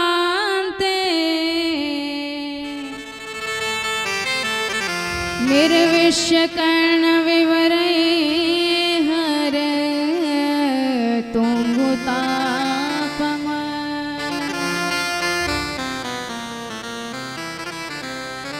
रूपं दृशां दृशिमतामखिलार्थलाभम् त्वय्यच्युता विशते चित्तपत्रपम में। रुक्मणी जी कहते हैं, अच्युत हे त्रिभुवन सुंदर, कान तो तृप्त हो गए सुन सुन के आपके गुण पर, नयन तरस रहे हैं, न जाने कब दर्शन प्राप्त होंगे। मैं तो आपको ही अपना मान चुकी हूँ, दुर्भाग्य से बारात कहीं और से आ रही है, पर 100 जन्म ले लूंगी, आपके अतिरिक्त किसी और की नहीं होंगी। इसलिए मैं निवेदन करती हूँ, आइए और मुझे अपना जान करके यहाँ से ले जाइए। पूरा कार्यक्रम बता दिया रुक्मणी मैया ने। अंतः पुरांतर चरे मनिहत्य बंधु स्वामुद्महे कथमिति प्रवदाम्युपायम। हमारे यहाँ का नियम है, गिरिजा मंदिर पूजन करने जाती है कन्याएं, तो मैं भी आऊंगी सखियों के साथ, तो वहीं पधारिएगा। भगवान ने कहा कि ये हालत तो हमारी भी, हम तो रुक्मणी जी की इतने दीवाने हैं, रात को नींद नहीं आती उनकी याद में। निद्राम च न लभे निशि। अब देर करने की आवश्यकता नहीं, तुरंत भगवान ने सैव्य, सुग्रीव, बलाहक, मेघ, पुष्प 4 घोड़ों को अपने रथ में लगाया, पंडित जी को रथ में बिठाए, एक चाबुक चलाया तो घोड़े सीधे हवा में बात करते दिखाई दिए। इधर रुक्मणी जी परेशान कि पंडित जी आएंगे कि नहीं आएंगे, बार बार भोलेनाथ को याद करें, बड़े सोमवार के व्रत किए हैं, आज सबका फल चाहिए हमें। दुर्भगायान में धाता नानुकूलो महेश्वर, देवी वा विमुखा गौरी, रुद्राणी गिरिजा सतीम। पंडित जी आए सामने से, देवी उसके साथ आया हूँ, मंदिर में तेरा इंतजार कर रहा है। तुरंत श्रृंगार करके रुक्मणी मैया चल दी, पंडित जी को खूब आशीर्वाद दिया। अब इधर बैंड बाजे के साथ शिशुपाल आया और उसे जैसे ही ये खबर मिली कि हमारी शादी में नंद का लाला भी आया है, बंशी वाला भी आया है, तो घबरा गया। पर सैनिकों ने कहा, महाराज चिंता मत करो, पूरी तैयारी के साथ आए हैं, केवल शादी के लड्डू नहीं खाने आए। सैनिकों को आदेश दिया, जाओ मंदिर को घेर लो चारों तरफ से। सैनिक घेराबंदी बनाए हैं। इधर रुक्मणी मैया गिरिजा जी को मना रही हैं कि हे मैया, हमें नंद के लाला ही पति के रूप में चाहिए। नमस्ये त्वाम्बिके भीक्ष्णम स्वसंतान युताम शिवाम, भूयात पतिर में भगवान कृष्णस्तदनुमोदताम। शकुन हो गया, बाएं बाएं अंग फड़कने लगे। रुक्मणी मैया प्रसन्न होके जैसे ही बाहर आई, सैनिकों को देखा, विचार करने लगी, अपने द्वारिकाधीश को कैसे पहचानूंगी, पर कैसे भी हो मेरे द्वारिकाधीश करोड़ों में अलग दिखेंगे। सैनिक तो रुक्मणी मैया के वेश पर ही आकर्षित है। देखो देखो कितने सुंदर बाल, कैसा दिव्य हार, कैसी सुंदर चाल। और रुक्मणी मैया की दृष्टि एक एक सैनिक पर पड़ रही है, द्वारिकाधीश को ढूंढती हुई। और जिस पर भी नजर पड़ जाए वही सोचता है हम भी किसी से कम नहीं, हम में भी कुछ बात है। और रुक्मणी मैया की दृष्टि पड़ते पड़ते जैसे ही वहां उपस्थित द्वारिकाधीश पर पड़ी, आंखें चार भई। भगवान ने हाथ हिलाया, घबराओ मत, हम आ गए हैं। तुरंत मोहिनी मुस्कान देखते ही सरकार की रुक्मणी मैया गदगद हो गई, आनंद की लहर दौड़ गई उनके चेहरे पर। अब जो सैनिकों ने मैया का यह स्वरूप देखा, रहे सहे होश भी उड़ गए। सबको पागल बना के सरकार बीच में गए और रुक्मणी मैया की तरफ हाथ बढ़ाया, उनका हाथ अपने हाथ में लिया, सीधे रथ के समीप लेके आए, रथ में बिठाया और जैसे ही चाबुक चलाया तो रथ तो आगे बढ़ता चला गया। और सैनिकों को होश आया तो विचार करने लगे हम क्यों खड़े हैं। सखियों ने कहा तुम लोग रुक्मणी जी की रक्षा के लिए खड़े थे और रुक्मणी जी तो हो गई। सारे सैनिक ले गयो पकड़ो पकड़ो करने लग गए। द्वारिकाधीश ने जैसे लड़ने के लिए रथ मोड़ा, पीछे से बड़ी जोर से जयकार की आवाज आई, बोल द्वारिकाधीश भगवान की जय हो। प्रभु ने देखा कौन हमारी जय जयकार लगा रहा है। दाऊ जी हल मुसलताने आ रहे हैं। लाला तू घर जा, बहू रानी को लेके इनसे निपट के अभी आते हैं। सारे सैनिकों के होश उड़ गए कि हे भगवान, ऐन मौके पे ये हल मुसल वाले न जाने कहां से आएंगे। बेचारे दौड़े भागे, शिशुपाल के पास गए। महाराज बारात सीधे यहाँ से लेके चलो। शिशुपाल ने कहा क्या हो गया, क्या बताए महाराज, आपकी होने वाली देवी जी भाग गई। इतना दुखी हुआ बेचारा। पर हमारे द्वारिकाधीश भगवान तो द्वारिकापुरी में सानंद पधारे हैं बहू रानी लेके। और जैसे द्वारिकापुर वासियों को पता चला हमारी द्वारिकाधीश बहू रानी लाए हैं, हमारे ठाकुर जी महाराज ठाकुराइन लेके आए हैं, अब तो घर घर मंडप सजने लगे, आनंद के गीत गाए जाने लगे। हमारी रुक्मणी मैया भी भगवान के नाम का ही श्रृंगार किए विवाह मंडप में विराजमान है। विधिवत प्रभु के साथ इनका विवाह हो रहा संपन्न। तो आइए हम सब भी इसी अलौकिक अप्राकृतिक विवाह में सम्मिलित होते हैं, क्योंकि ये सारे जगत के नाथ हैं, सारे जगत के माता पिता हैं। आपको अपने माता पिता की शादी में जाने का मौका कभी नहीं मिलता है, पर जब जब कथा होती है भगवान की तब तब ऐसा सुंदर संयोग मिलता है कि सारे जगत के नाथ, सारे जगत के पालनहार का विवाहोत्सव हम सब अपने इन नयनों से देखते हैं। आइए बड़े भाव से धूमते हुए प्रभु के इस विवाह में मन समर्पित करें। बोल दुल्हा सरकार की, बोल द्वारिकाधीश की, रुक्मणी महारानी की। किसने सजाया तुमको मोहन, किसने सजाया तुमको मोहन। बड़ा सोना लागे, बड़ा प्यारा लागे, बड़ा सोना लागे, बड़ा प्यारा लागे। किसने सजाया तुमको मोहन,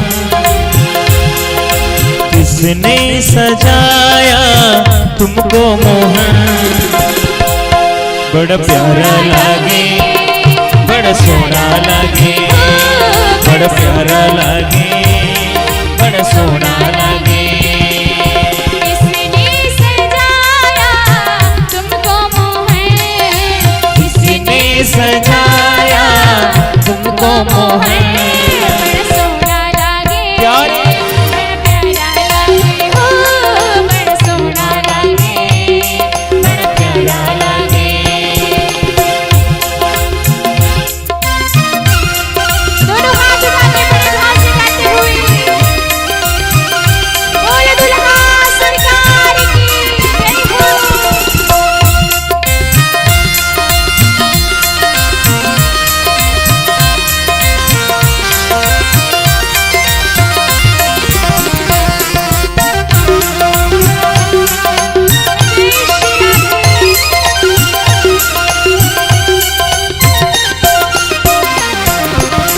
रंगहार गुलाबी सावरिया, किसने पहनाया, सावरिया, माथ कस्तूरी सावरिया, तिलक लगाया। सावरिया, रंगहार गुलाबी सावरिया, किसने पहनाया, सावरिया, माथ कस्तूरी सावरिया, तिलक लगाया। सावरिया।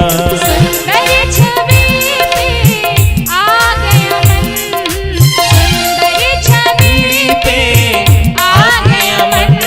बड़ा सोना लागे, प्यारे बड़ा प्यारा लागे, जय हो।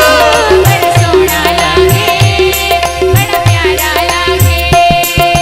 किसने सजाया तुमको मोहन, किसने सजाया तुमको मोहन। और आप सबके समक्ष द्वारिकाधीश आ गए हैं। बड़े भाव से सभी लोग ताली की सेवा करेंगे।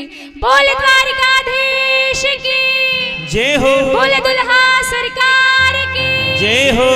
बड़ा सोना लागे, बड़ा प्यारा लागे, बड़ा सोना लागे, बड़ा प्यारा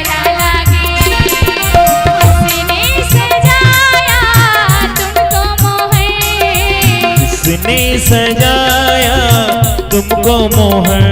बड़ा सोना लागे, बड़ा प्यारा लागे, बड़ा सोना लागे, बड़ा प्यारा लागे।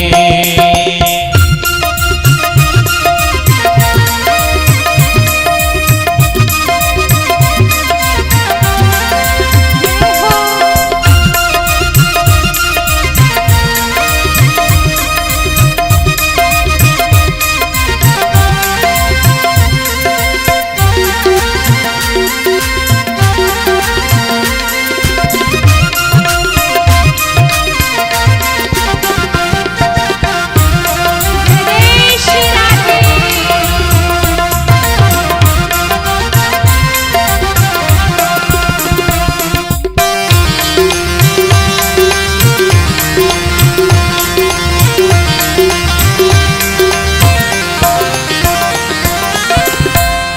अधरों पे मुरली, सावरिया, की मुस्काने, सावरिया, तेरा रूप देख के सावरिया, मैं हुई दीवानी। सावरिया, अधरों पे मुरली, सावरिया, की मुस्काने, सावरिया, तेरा रूप देख के सावरिया, मैं हुई दीवानी। सावरिया।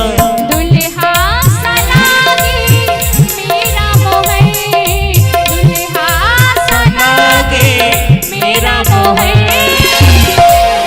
और देखिए रुक्मणी महारानी जी भी आ गई। बोल रुक्मणी महारानी की। बड़ा सोना लागे, बड़ा प्यारा लागे, बड़ा सोना लागे, बड़ा प्यारा लागे। किसने सजाया तुमको मोहन, किसने सजाया तुमको मोहन। और सभी लोग दोनों हाथ उठा के गाते हुए। बड़ा सोना लागे, बड़ा प्यारा लागे, बड़ा सोना लागे, बड़ा प्यारा लागे।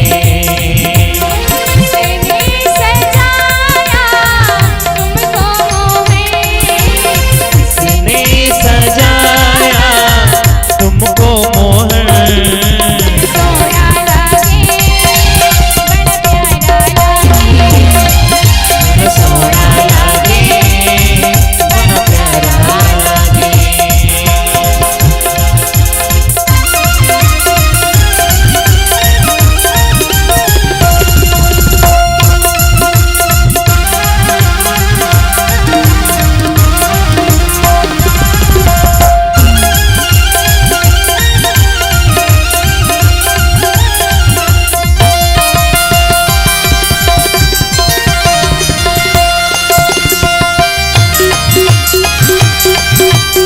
बोल दुल्हा सरकार की।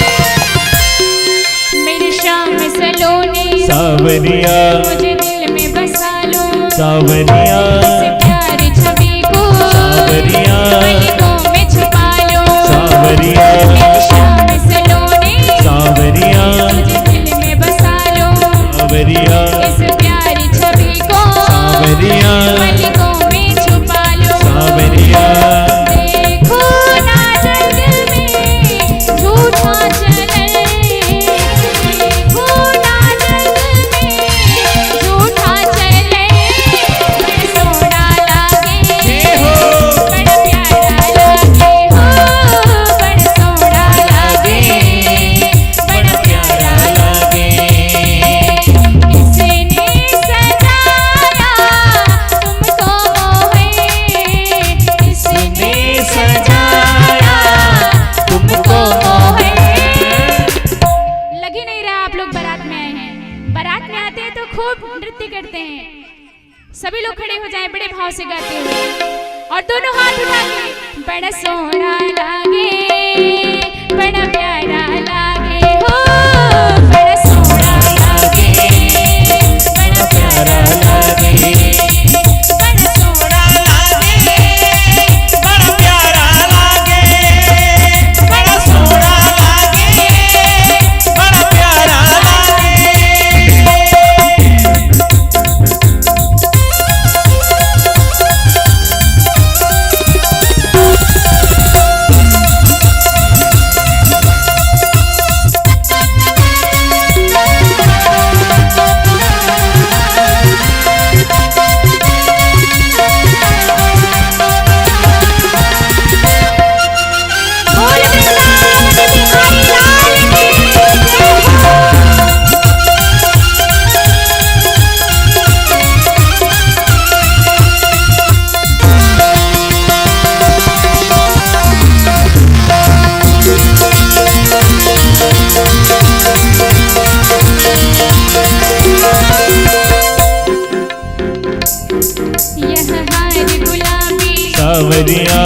अच्छा आइए आप सभी लोगों से एक काम करवाया जाए।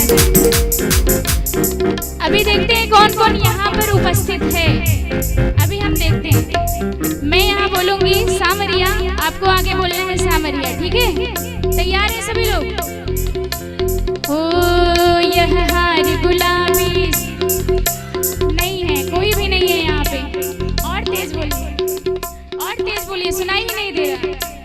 ओ यह हार गुलाबी किसने पहनाया, यह मात कस्तूरी यह तिलक लगाया। सावरिया यह हार गुलाबी सावरिया किसने पहनाया, सावरिया यह मात कस्तूरी सावरिया यह तिलक लगाया। सावरिया सुंदर छवि पे आ गया मैं, सुंदर छवि पे आ गया मन।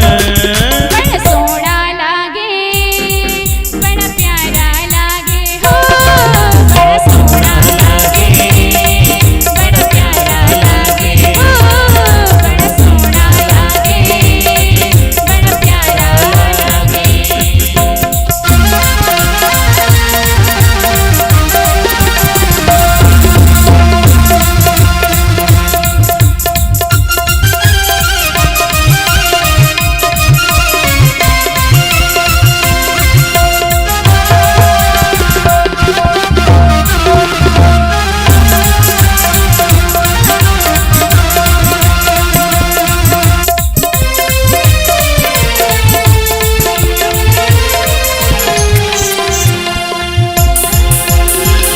तू लगे रे दुल्हा सा दिलदार सावने, तू लगे रे दुल्हा सा दिलदार सावने।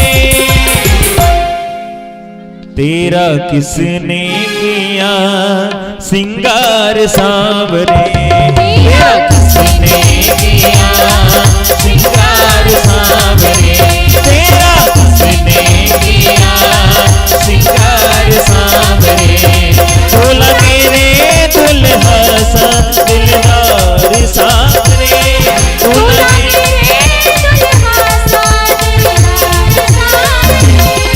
तेरा किसने किया सिंगार सावरे, तेरा किसने किया सिंगार सावरे।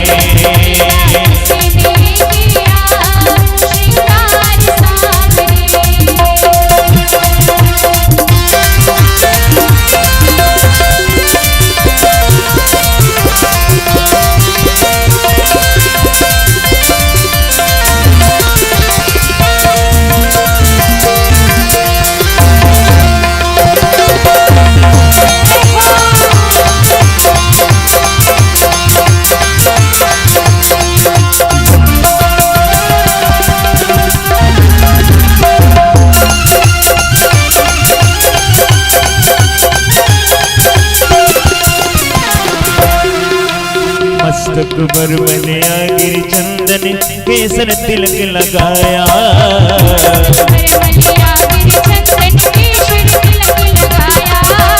मस्तक पर मलिया गिर चंदन केसर तिलक लगाया।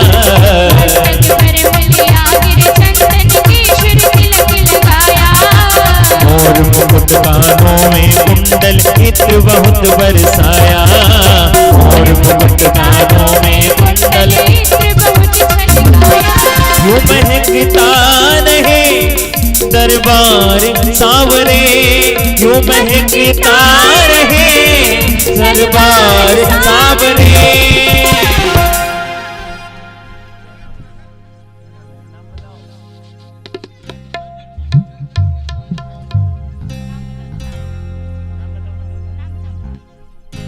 एक बार अभिनंदन के लिए जोरदार तालियां होनी चाहिए। कन्हैया जी का विवाह उत्सव हो रहा है। आप लोग बारी बारी से आकर भगवान का पांव पूजन कर सकते हैं। और आप लोगों से निवेदन है कि क्रमशः आएंगे, एक दूसरे को असुविधा ना हो, तो बारी बारी से आप लोग आराम से अपनी बारी का इंतजार करते हुए आप लोग भगवान का पांव पूजन हो रहा है, भगवान की पांव पूजी करिए और अपने जीवन को कृतार्थ करिए। अभिनव ने बड़ा सुंदर सा प्रभु के चरणों में विवाह की बधाइयां दी है। तो आइए सभी लोग आनंद के साथ।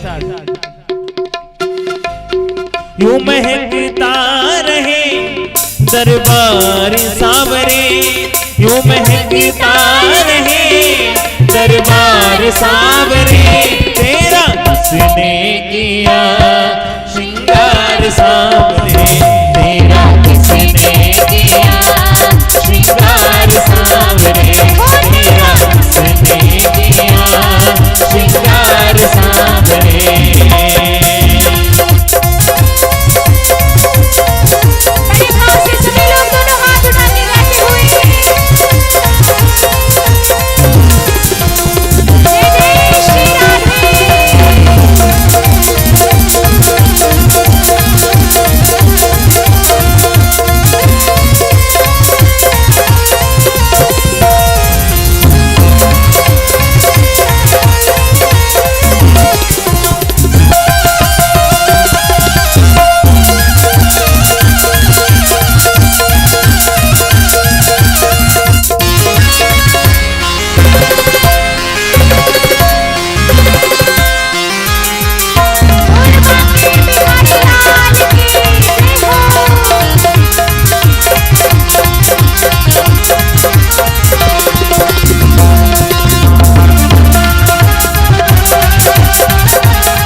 सेक लिया चुन चुन के सुंदर हार बनाया, बागों सेक लिया चुन चुन कर सुंदर हार बनाया,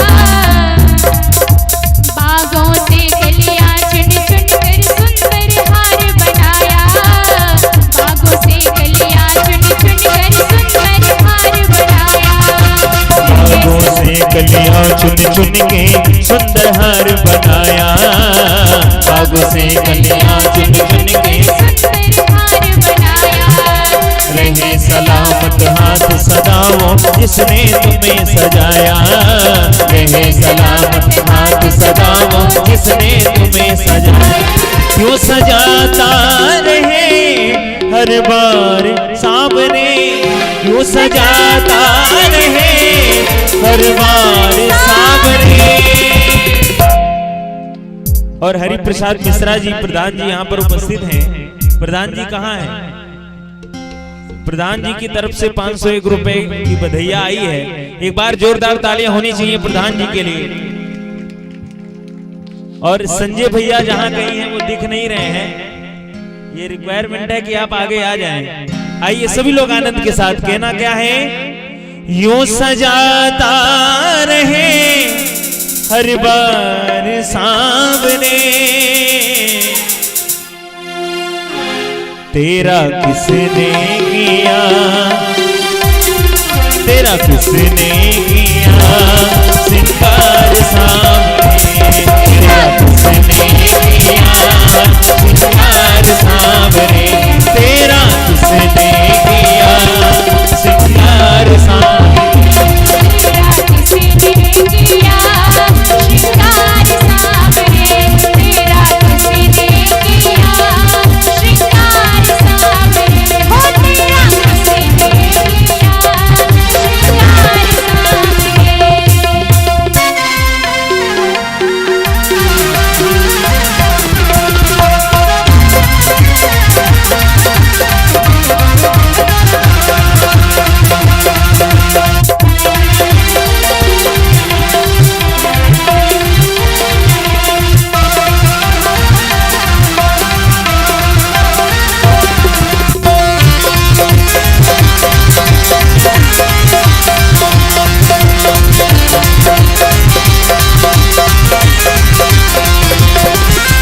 बोल कन्हैया बोल तुझे मैं कौन सा गीत सुनाऊं, बोल कन्हैया बोल तुझे मैं कौन सा भजन सुनाऊं, बोल सावरे बोल तुझे मैं कौन सा भजन सुनाऊं, बोल समरिया बोल तुझे मैं कौन सा भजन सुनाऊं।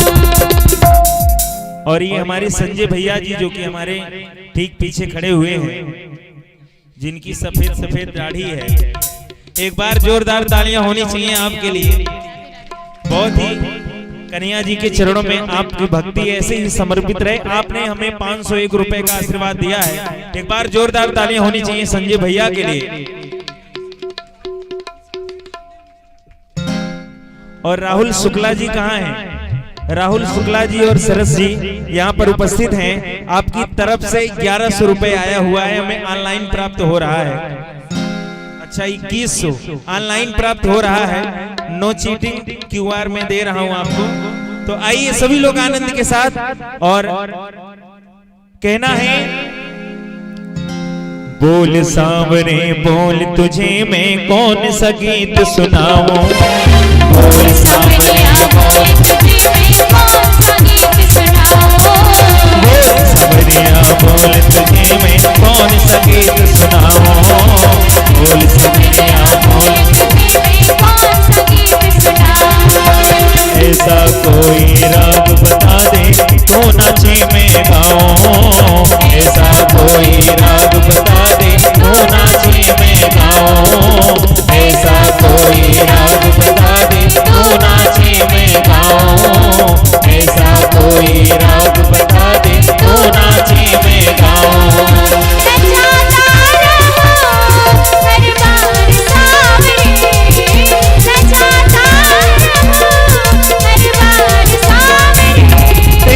किसने किया श्रृंगार सांवरे, तेरा किसने किया श्रृंगार सांवरे।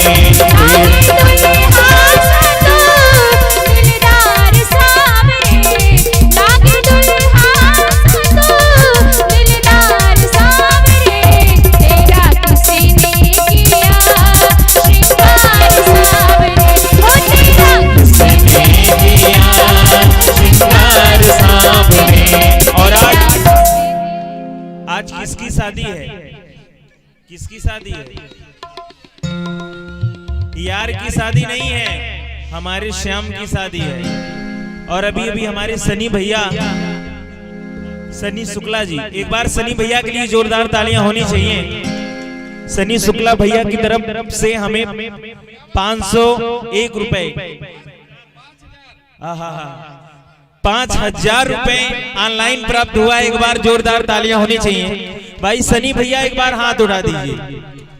सनी भैया के लिए कहना है कि मिसले आईना है, ये चमक छोड़ जाएंगे, टूट भी गए तो खनक छोड़ जाएंगे।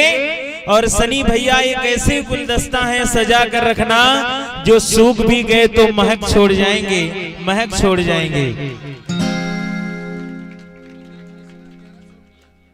और पुंडरीक मिश्रा जी जहां कहीं है, एक बार हाथ उठाइए। कहां है भाई? एक बार जोरदार तालियां होनी चाहिए। आपकी तरफ से 1100 रुपए ऑनलाइन प्राप्त हुआ है। तो आइए हम सभी लोग चलते हैं। आज हमारी शाम की शादी है, इसलिए कहना है, हो ऐसा लगता है सारे संसार की शादी है। ऐसा लगता है सारे संसार की शादी है।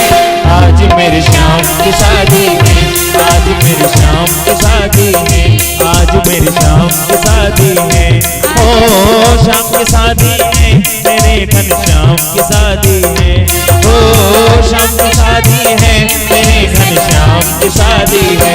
आज मेरे श्याम की शादी है, आज मेरे श्याम की शादी है।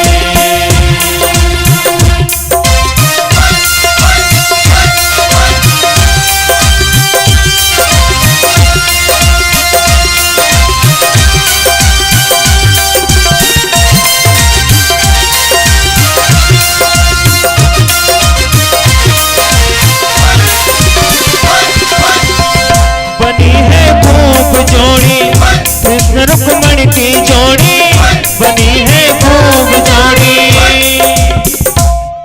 और ये हमारे प्रदीप भैया जी, प्रदीप मिश्रा जी, एक बार इनके लिए जोरदार तालियां बजाइए। आपने भी अभी अभी मुझे ऑनलाइन पेमेंट किया है। आपने 5051 रुपए पेमेंट किया। एक बार जोरदार तालियां होनी चाहिए आपके लिए। प्रदीप भैया जो कि भीती से चलकर आए, कुछ साल पहले आपके यहाँ कथा हुई थी और हमारी दीदी जी ने ही भैया के यहाँ भी कथा सुनाया था। तो बड़ा ही आनंद आया था भैया के यहाँ भी। एक बार फिर से प्रदीप भैया के लिए जोरदार तालियां होनी चाहिए। और आइए कहना है,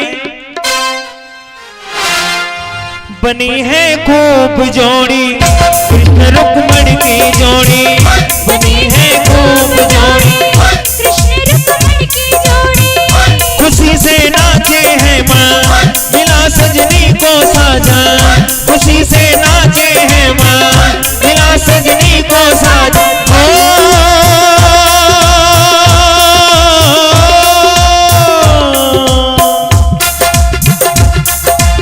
ऐसा लगता है सारे ब्रह्मांड की शादी है, आज मेरे श्याम की शादी है, आज मेरे श्याम की शादी है, ओ श्याम की शादी है, मेरे घनश्याम की शादी है, ओ श्याम की शादी है, मेरे घनश्याम की शादी है, आज मेरे श्याम की शादी है, आज मेरे श्याम की शादी है।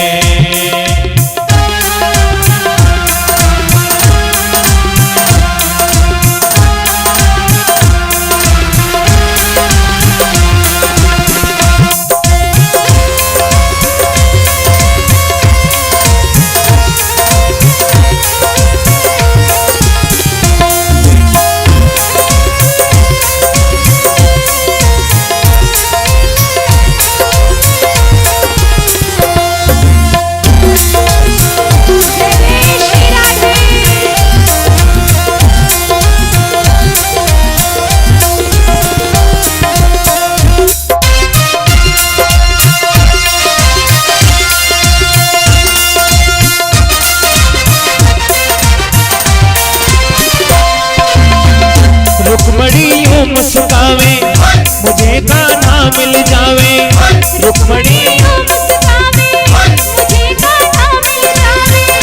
रुक्मणी यूं मुस्कावे मुझे कान्हा मिल जावे, रुक्मणी यूं मुस्कावे मेरी थी एक तमन्ना पूरी हुई मेरी तमन्ना, मेरी थी एक तमन्ना पूरी हुई मेरी तमन्ना।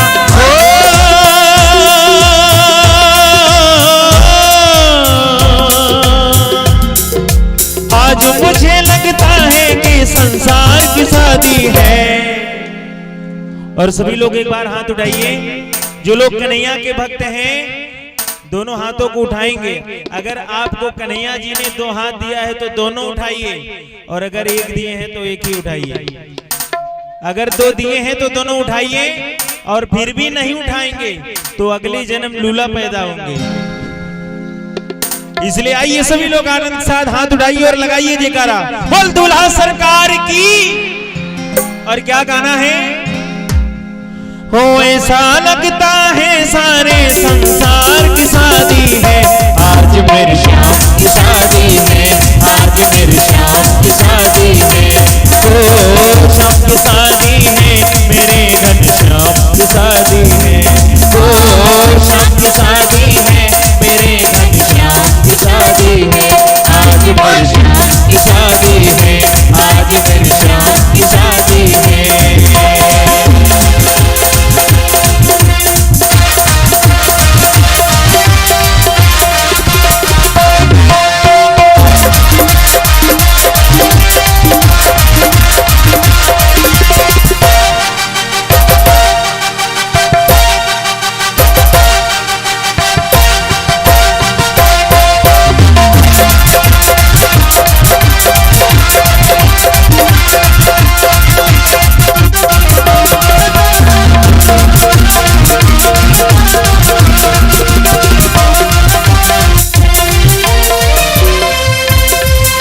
जगत के पालन करता बने रुक्मिणी के भरता, जगत के पालन करता बने रुक्मिणी के भरता, गोपियों के चित चोरे दूल्हा बने माखन चोरे, गोपियों के चित चोरे दूल्हा बने माखन चोरे।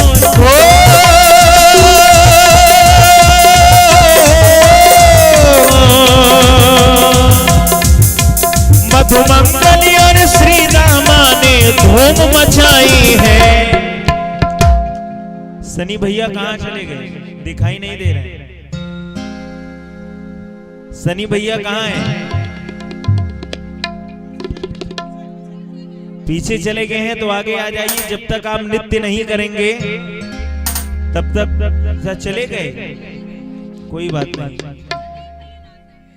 अच्छा प्रदीप भैया हैं, एक बार प्रदीप भैया के लिए जोरदार ताली बजाइए आप लोग। जय हो। और आइए हो मधुमंगली और श्री दामा ने धूम मचाई है। तो सभी लोग आनंद के साथ क्या गाना है? आज मेरी शाम की शादी है, आज मेरी शाम की शादी है, आज मेरी शाम की शादी है, आज मेरी शाम की शादी है। ओ शाम की शादी है, मेरे घर शाम की शादी है। ओ शाम की शादी है, शाम की शादी है, मेरे घनश्याम की शादी है। ओ शाम की शादी है, मेरे घनश्याम की शादी है। आज मेरी शाम की शादी है, आज मेरी शाम की शादी है, आज मेरी शाम की शादी है, आज मेरी शाम की शादी है, आज मेरी शाम की शादी है। वो दूल्हा सरकार की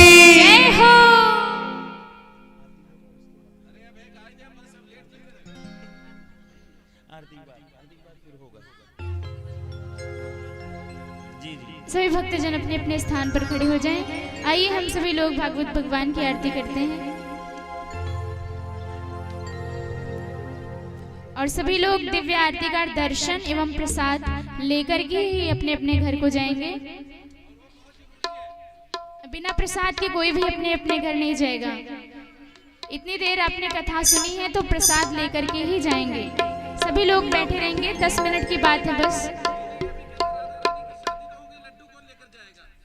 हाँ भाई, शादी हो गई है तो लड्डू तो लेके जाना पड़ेगा, तो बैठे रहिए सभी लोग, प्रसाद लेकर के ही जाइएगा।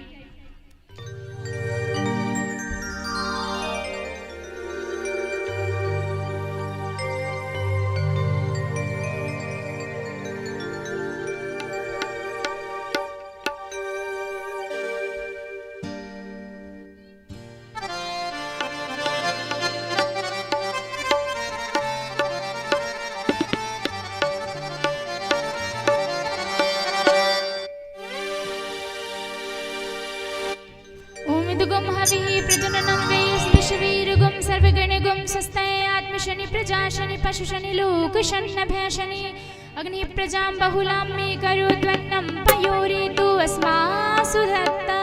आरती के लिए सभी भक्तजन अपने अपने स्थान पर खड़े हो जाएं।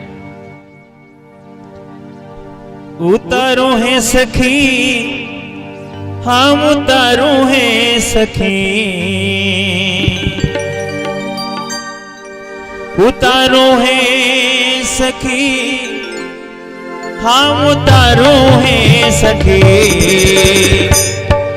हो सावर दुल्हा के आरती उतारो है सखी, सावर दुल्हा के आरती उतारो है सखी, उतारो है सखी, हम उतारो है सखी, उतारो है सखी, चित चोरवा के आरती उतारो है सखी, चित चोरवा के आरती उतारो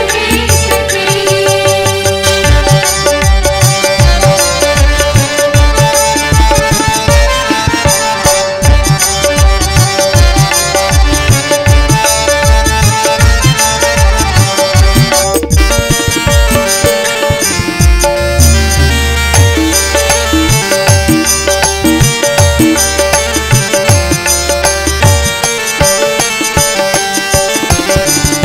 दुल्हन श्री वृषभान दुलारी, दुल्हन श्री वृषभानु दुलारी, दुल्हा दुल्हरुआ श्री बाके बिहारी,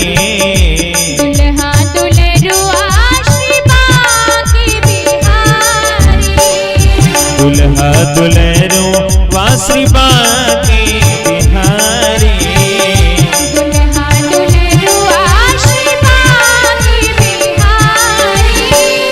भारी भारी नैना है निहारो है सखी।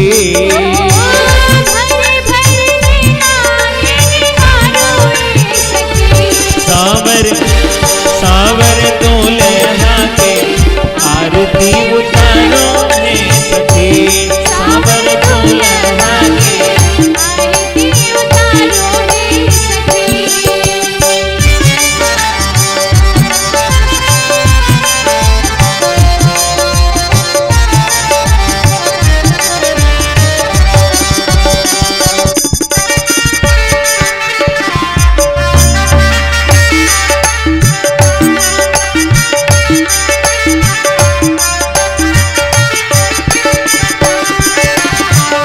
ब्याह विभूषण अंग अंग साजे।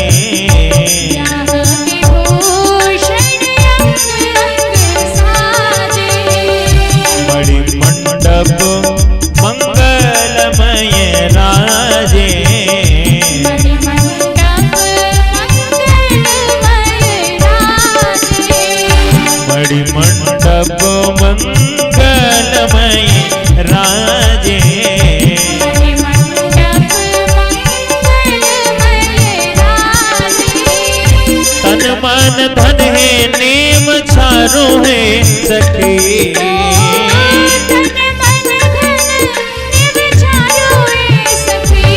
चारों अपने श्याम जी के आरती उतारो है सखी। सावर दुल्हा के आरती उतारो है सखी। उतारो है सखी। हाँ उतारो है सखी। उतारो है सखी। उतारो है सखी। सावर सावर दुल्हा के आरती उतारो है सखी। सावर दुल्हा के आरती उतारो है सखी। उतारो है सखी। अब उतारो है सखी। उतारो है सखी। उतारो है सखी। सीते चोरवा के आरती उतारो है सखी। सीते चोरवा के आरती उतारो है सखी। सावर दुल्हा के आरती उतारो है सखी। मोरे गौरव करुणावतारम संसार सारम भुजगेन्द्रहारम सदा वसंतम हृदयारविन्दे भवं भवानी सहितं नमामि। त्वमेव माता च पिता त्वमेव। त्वमेव बन्धो च सखा त्वमेव। त्वमेव विद्या प्रभुनं त्वमेव। त्वमेव विद्या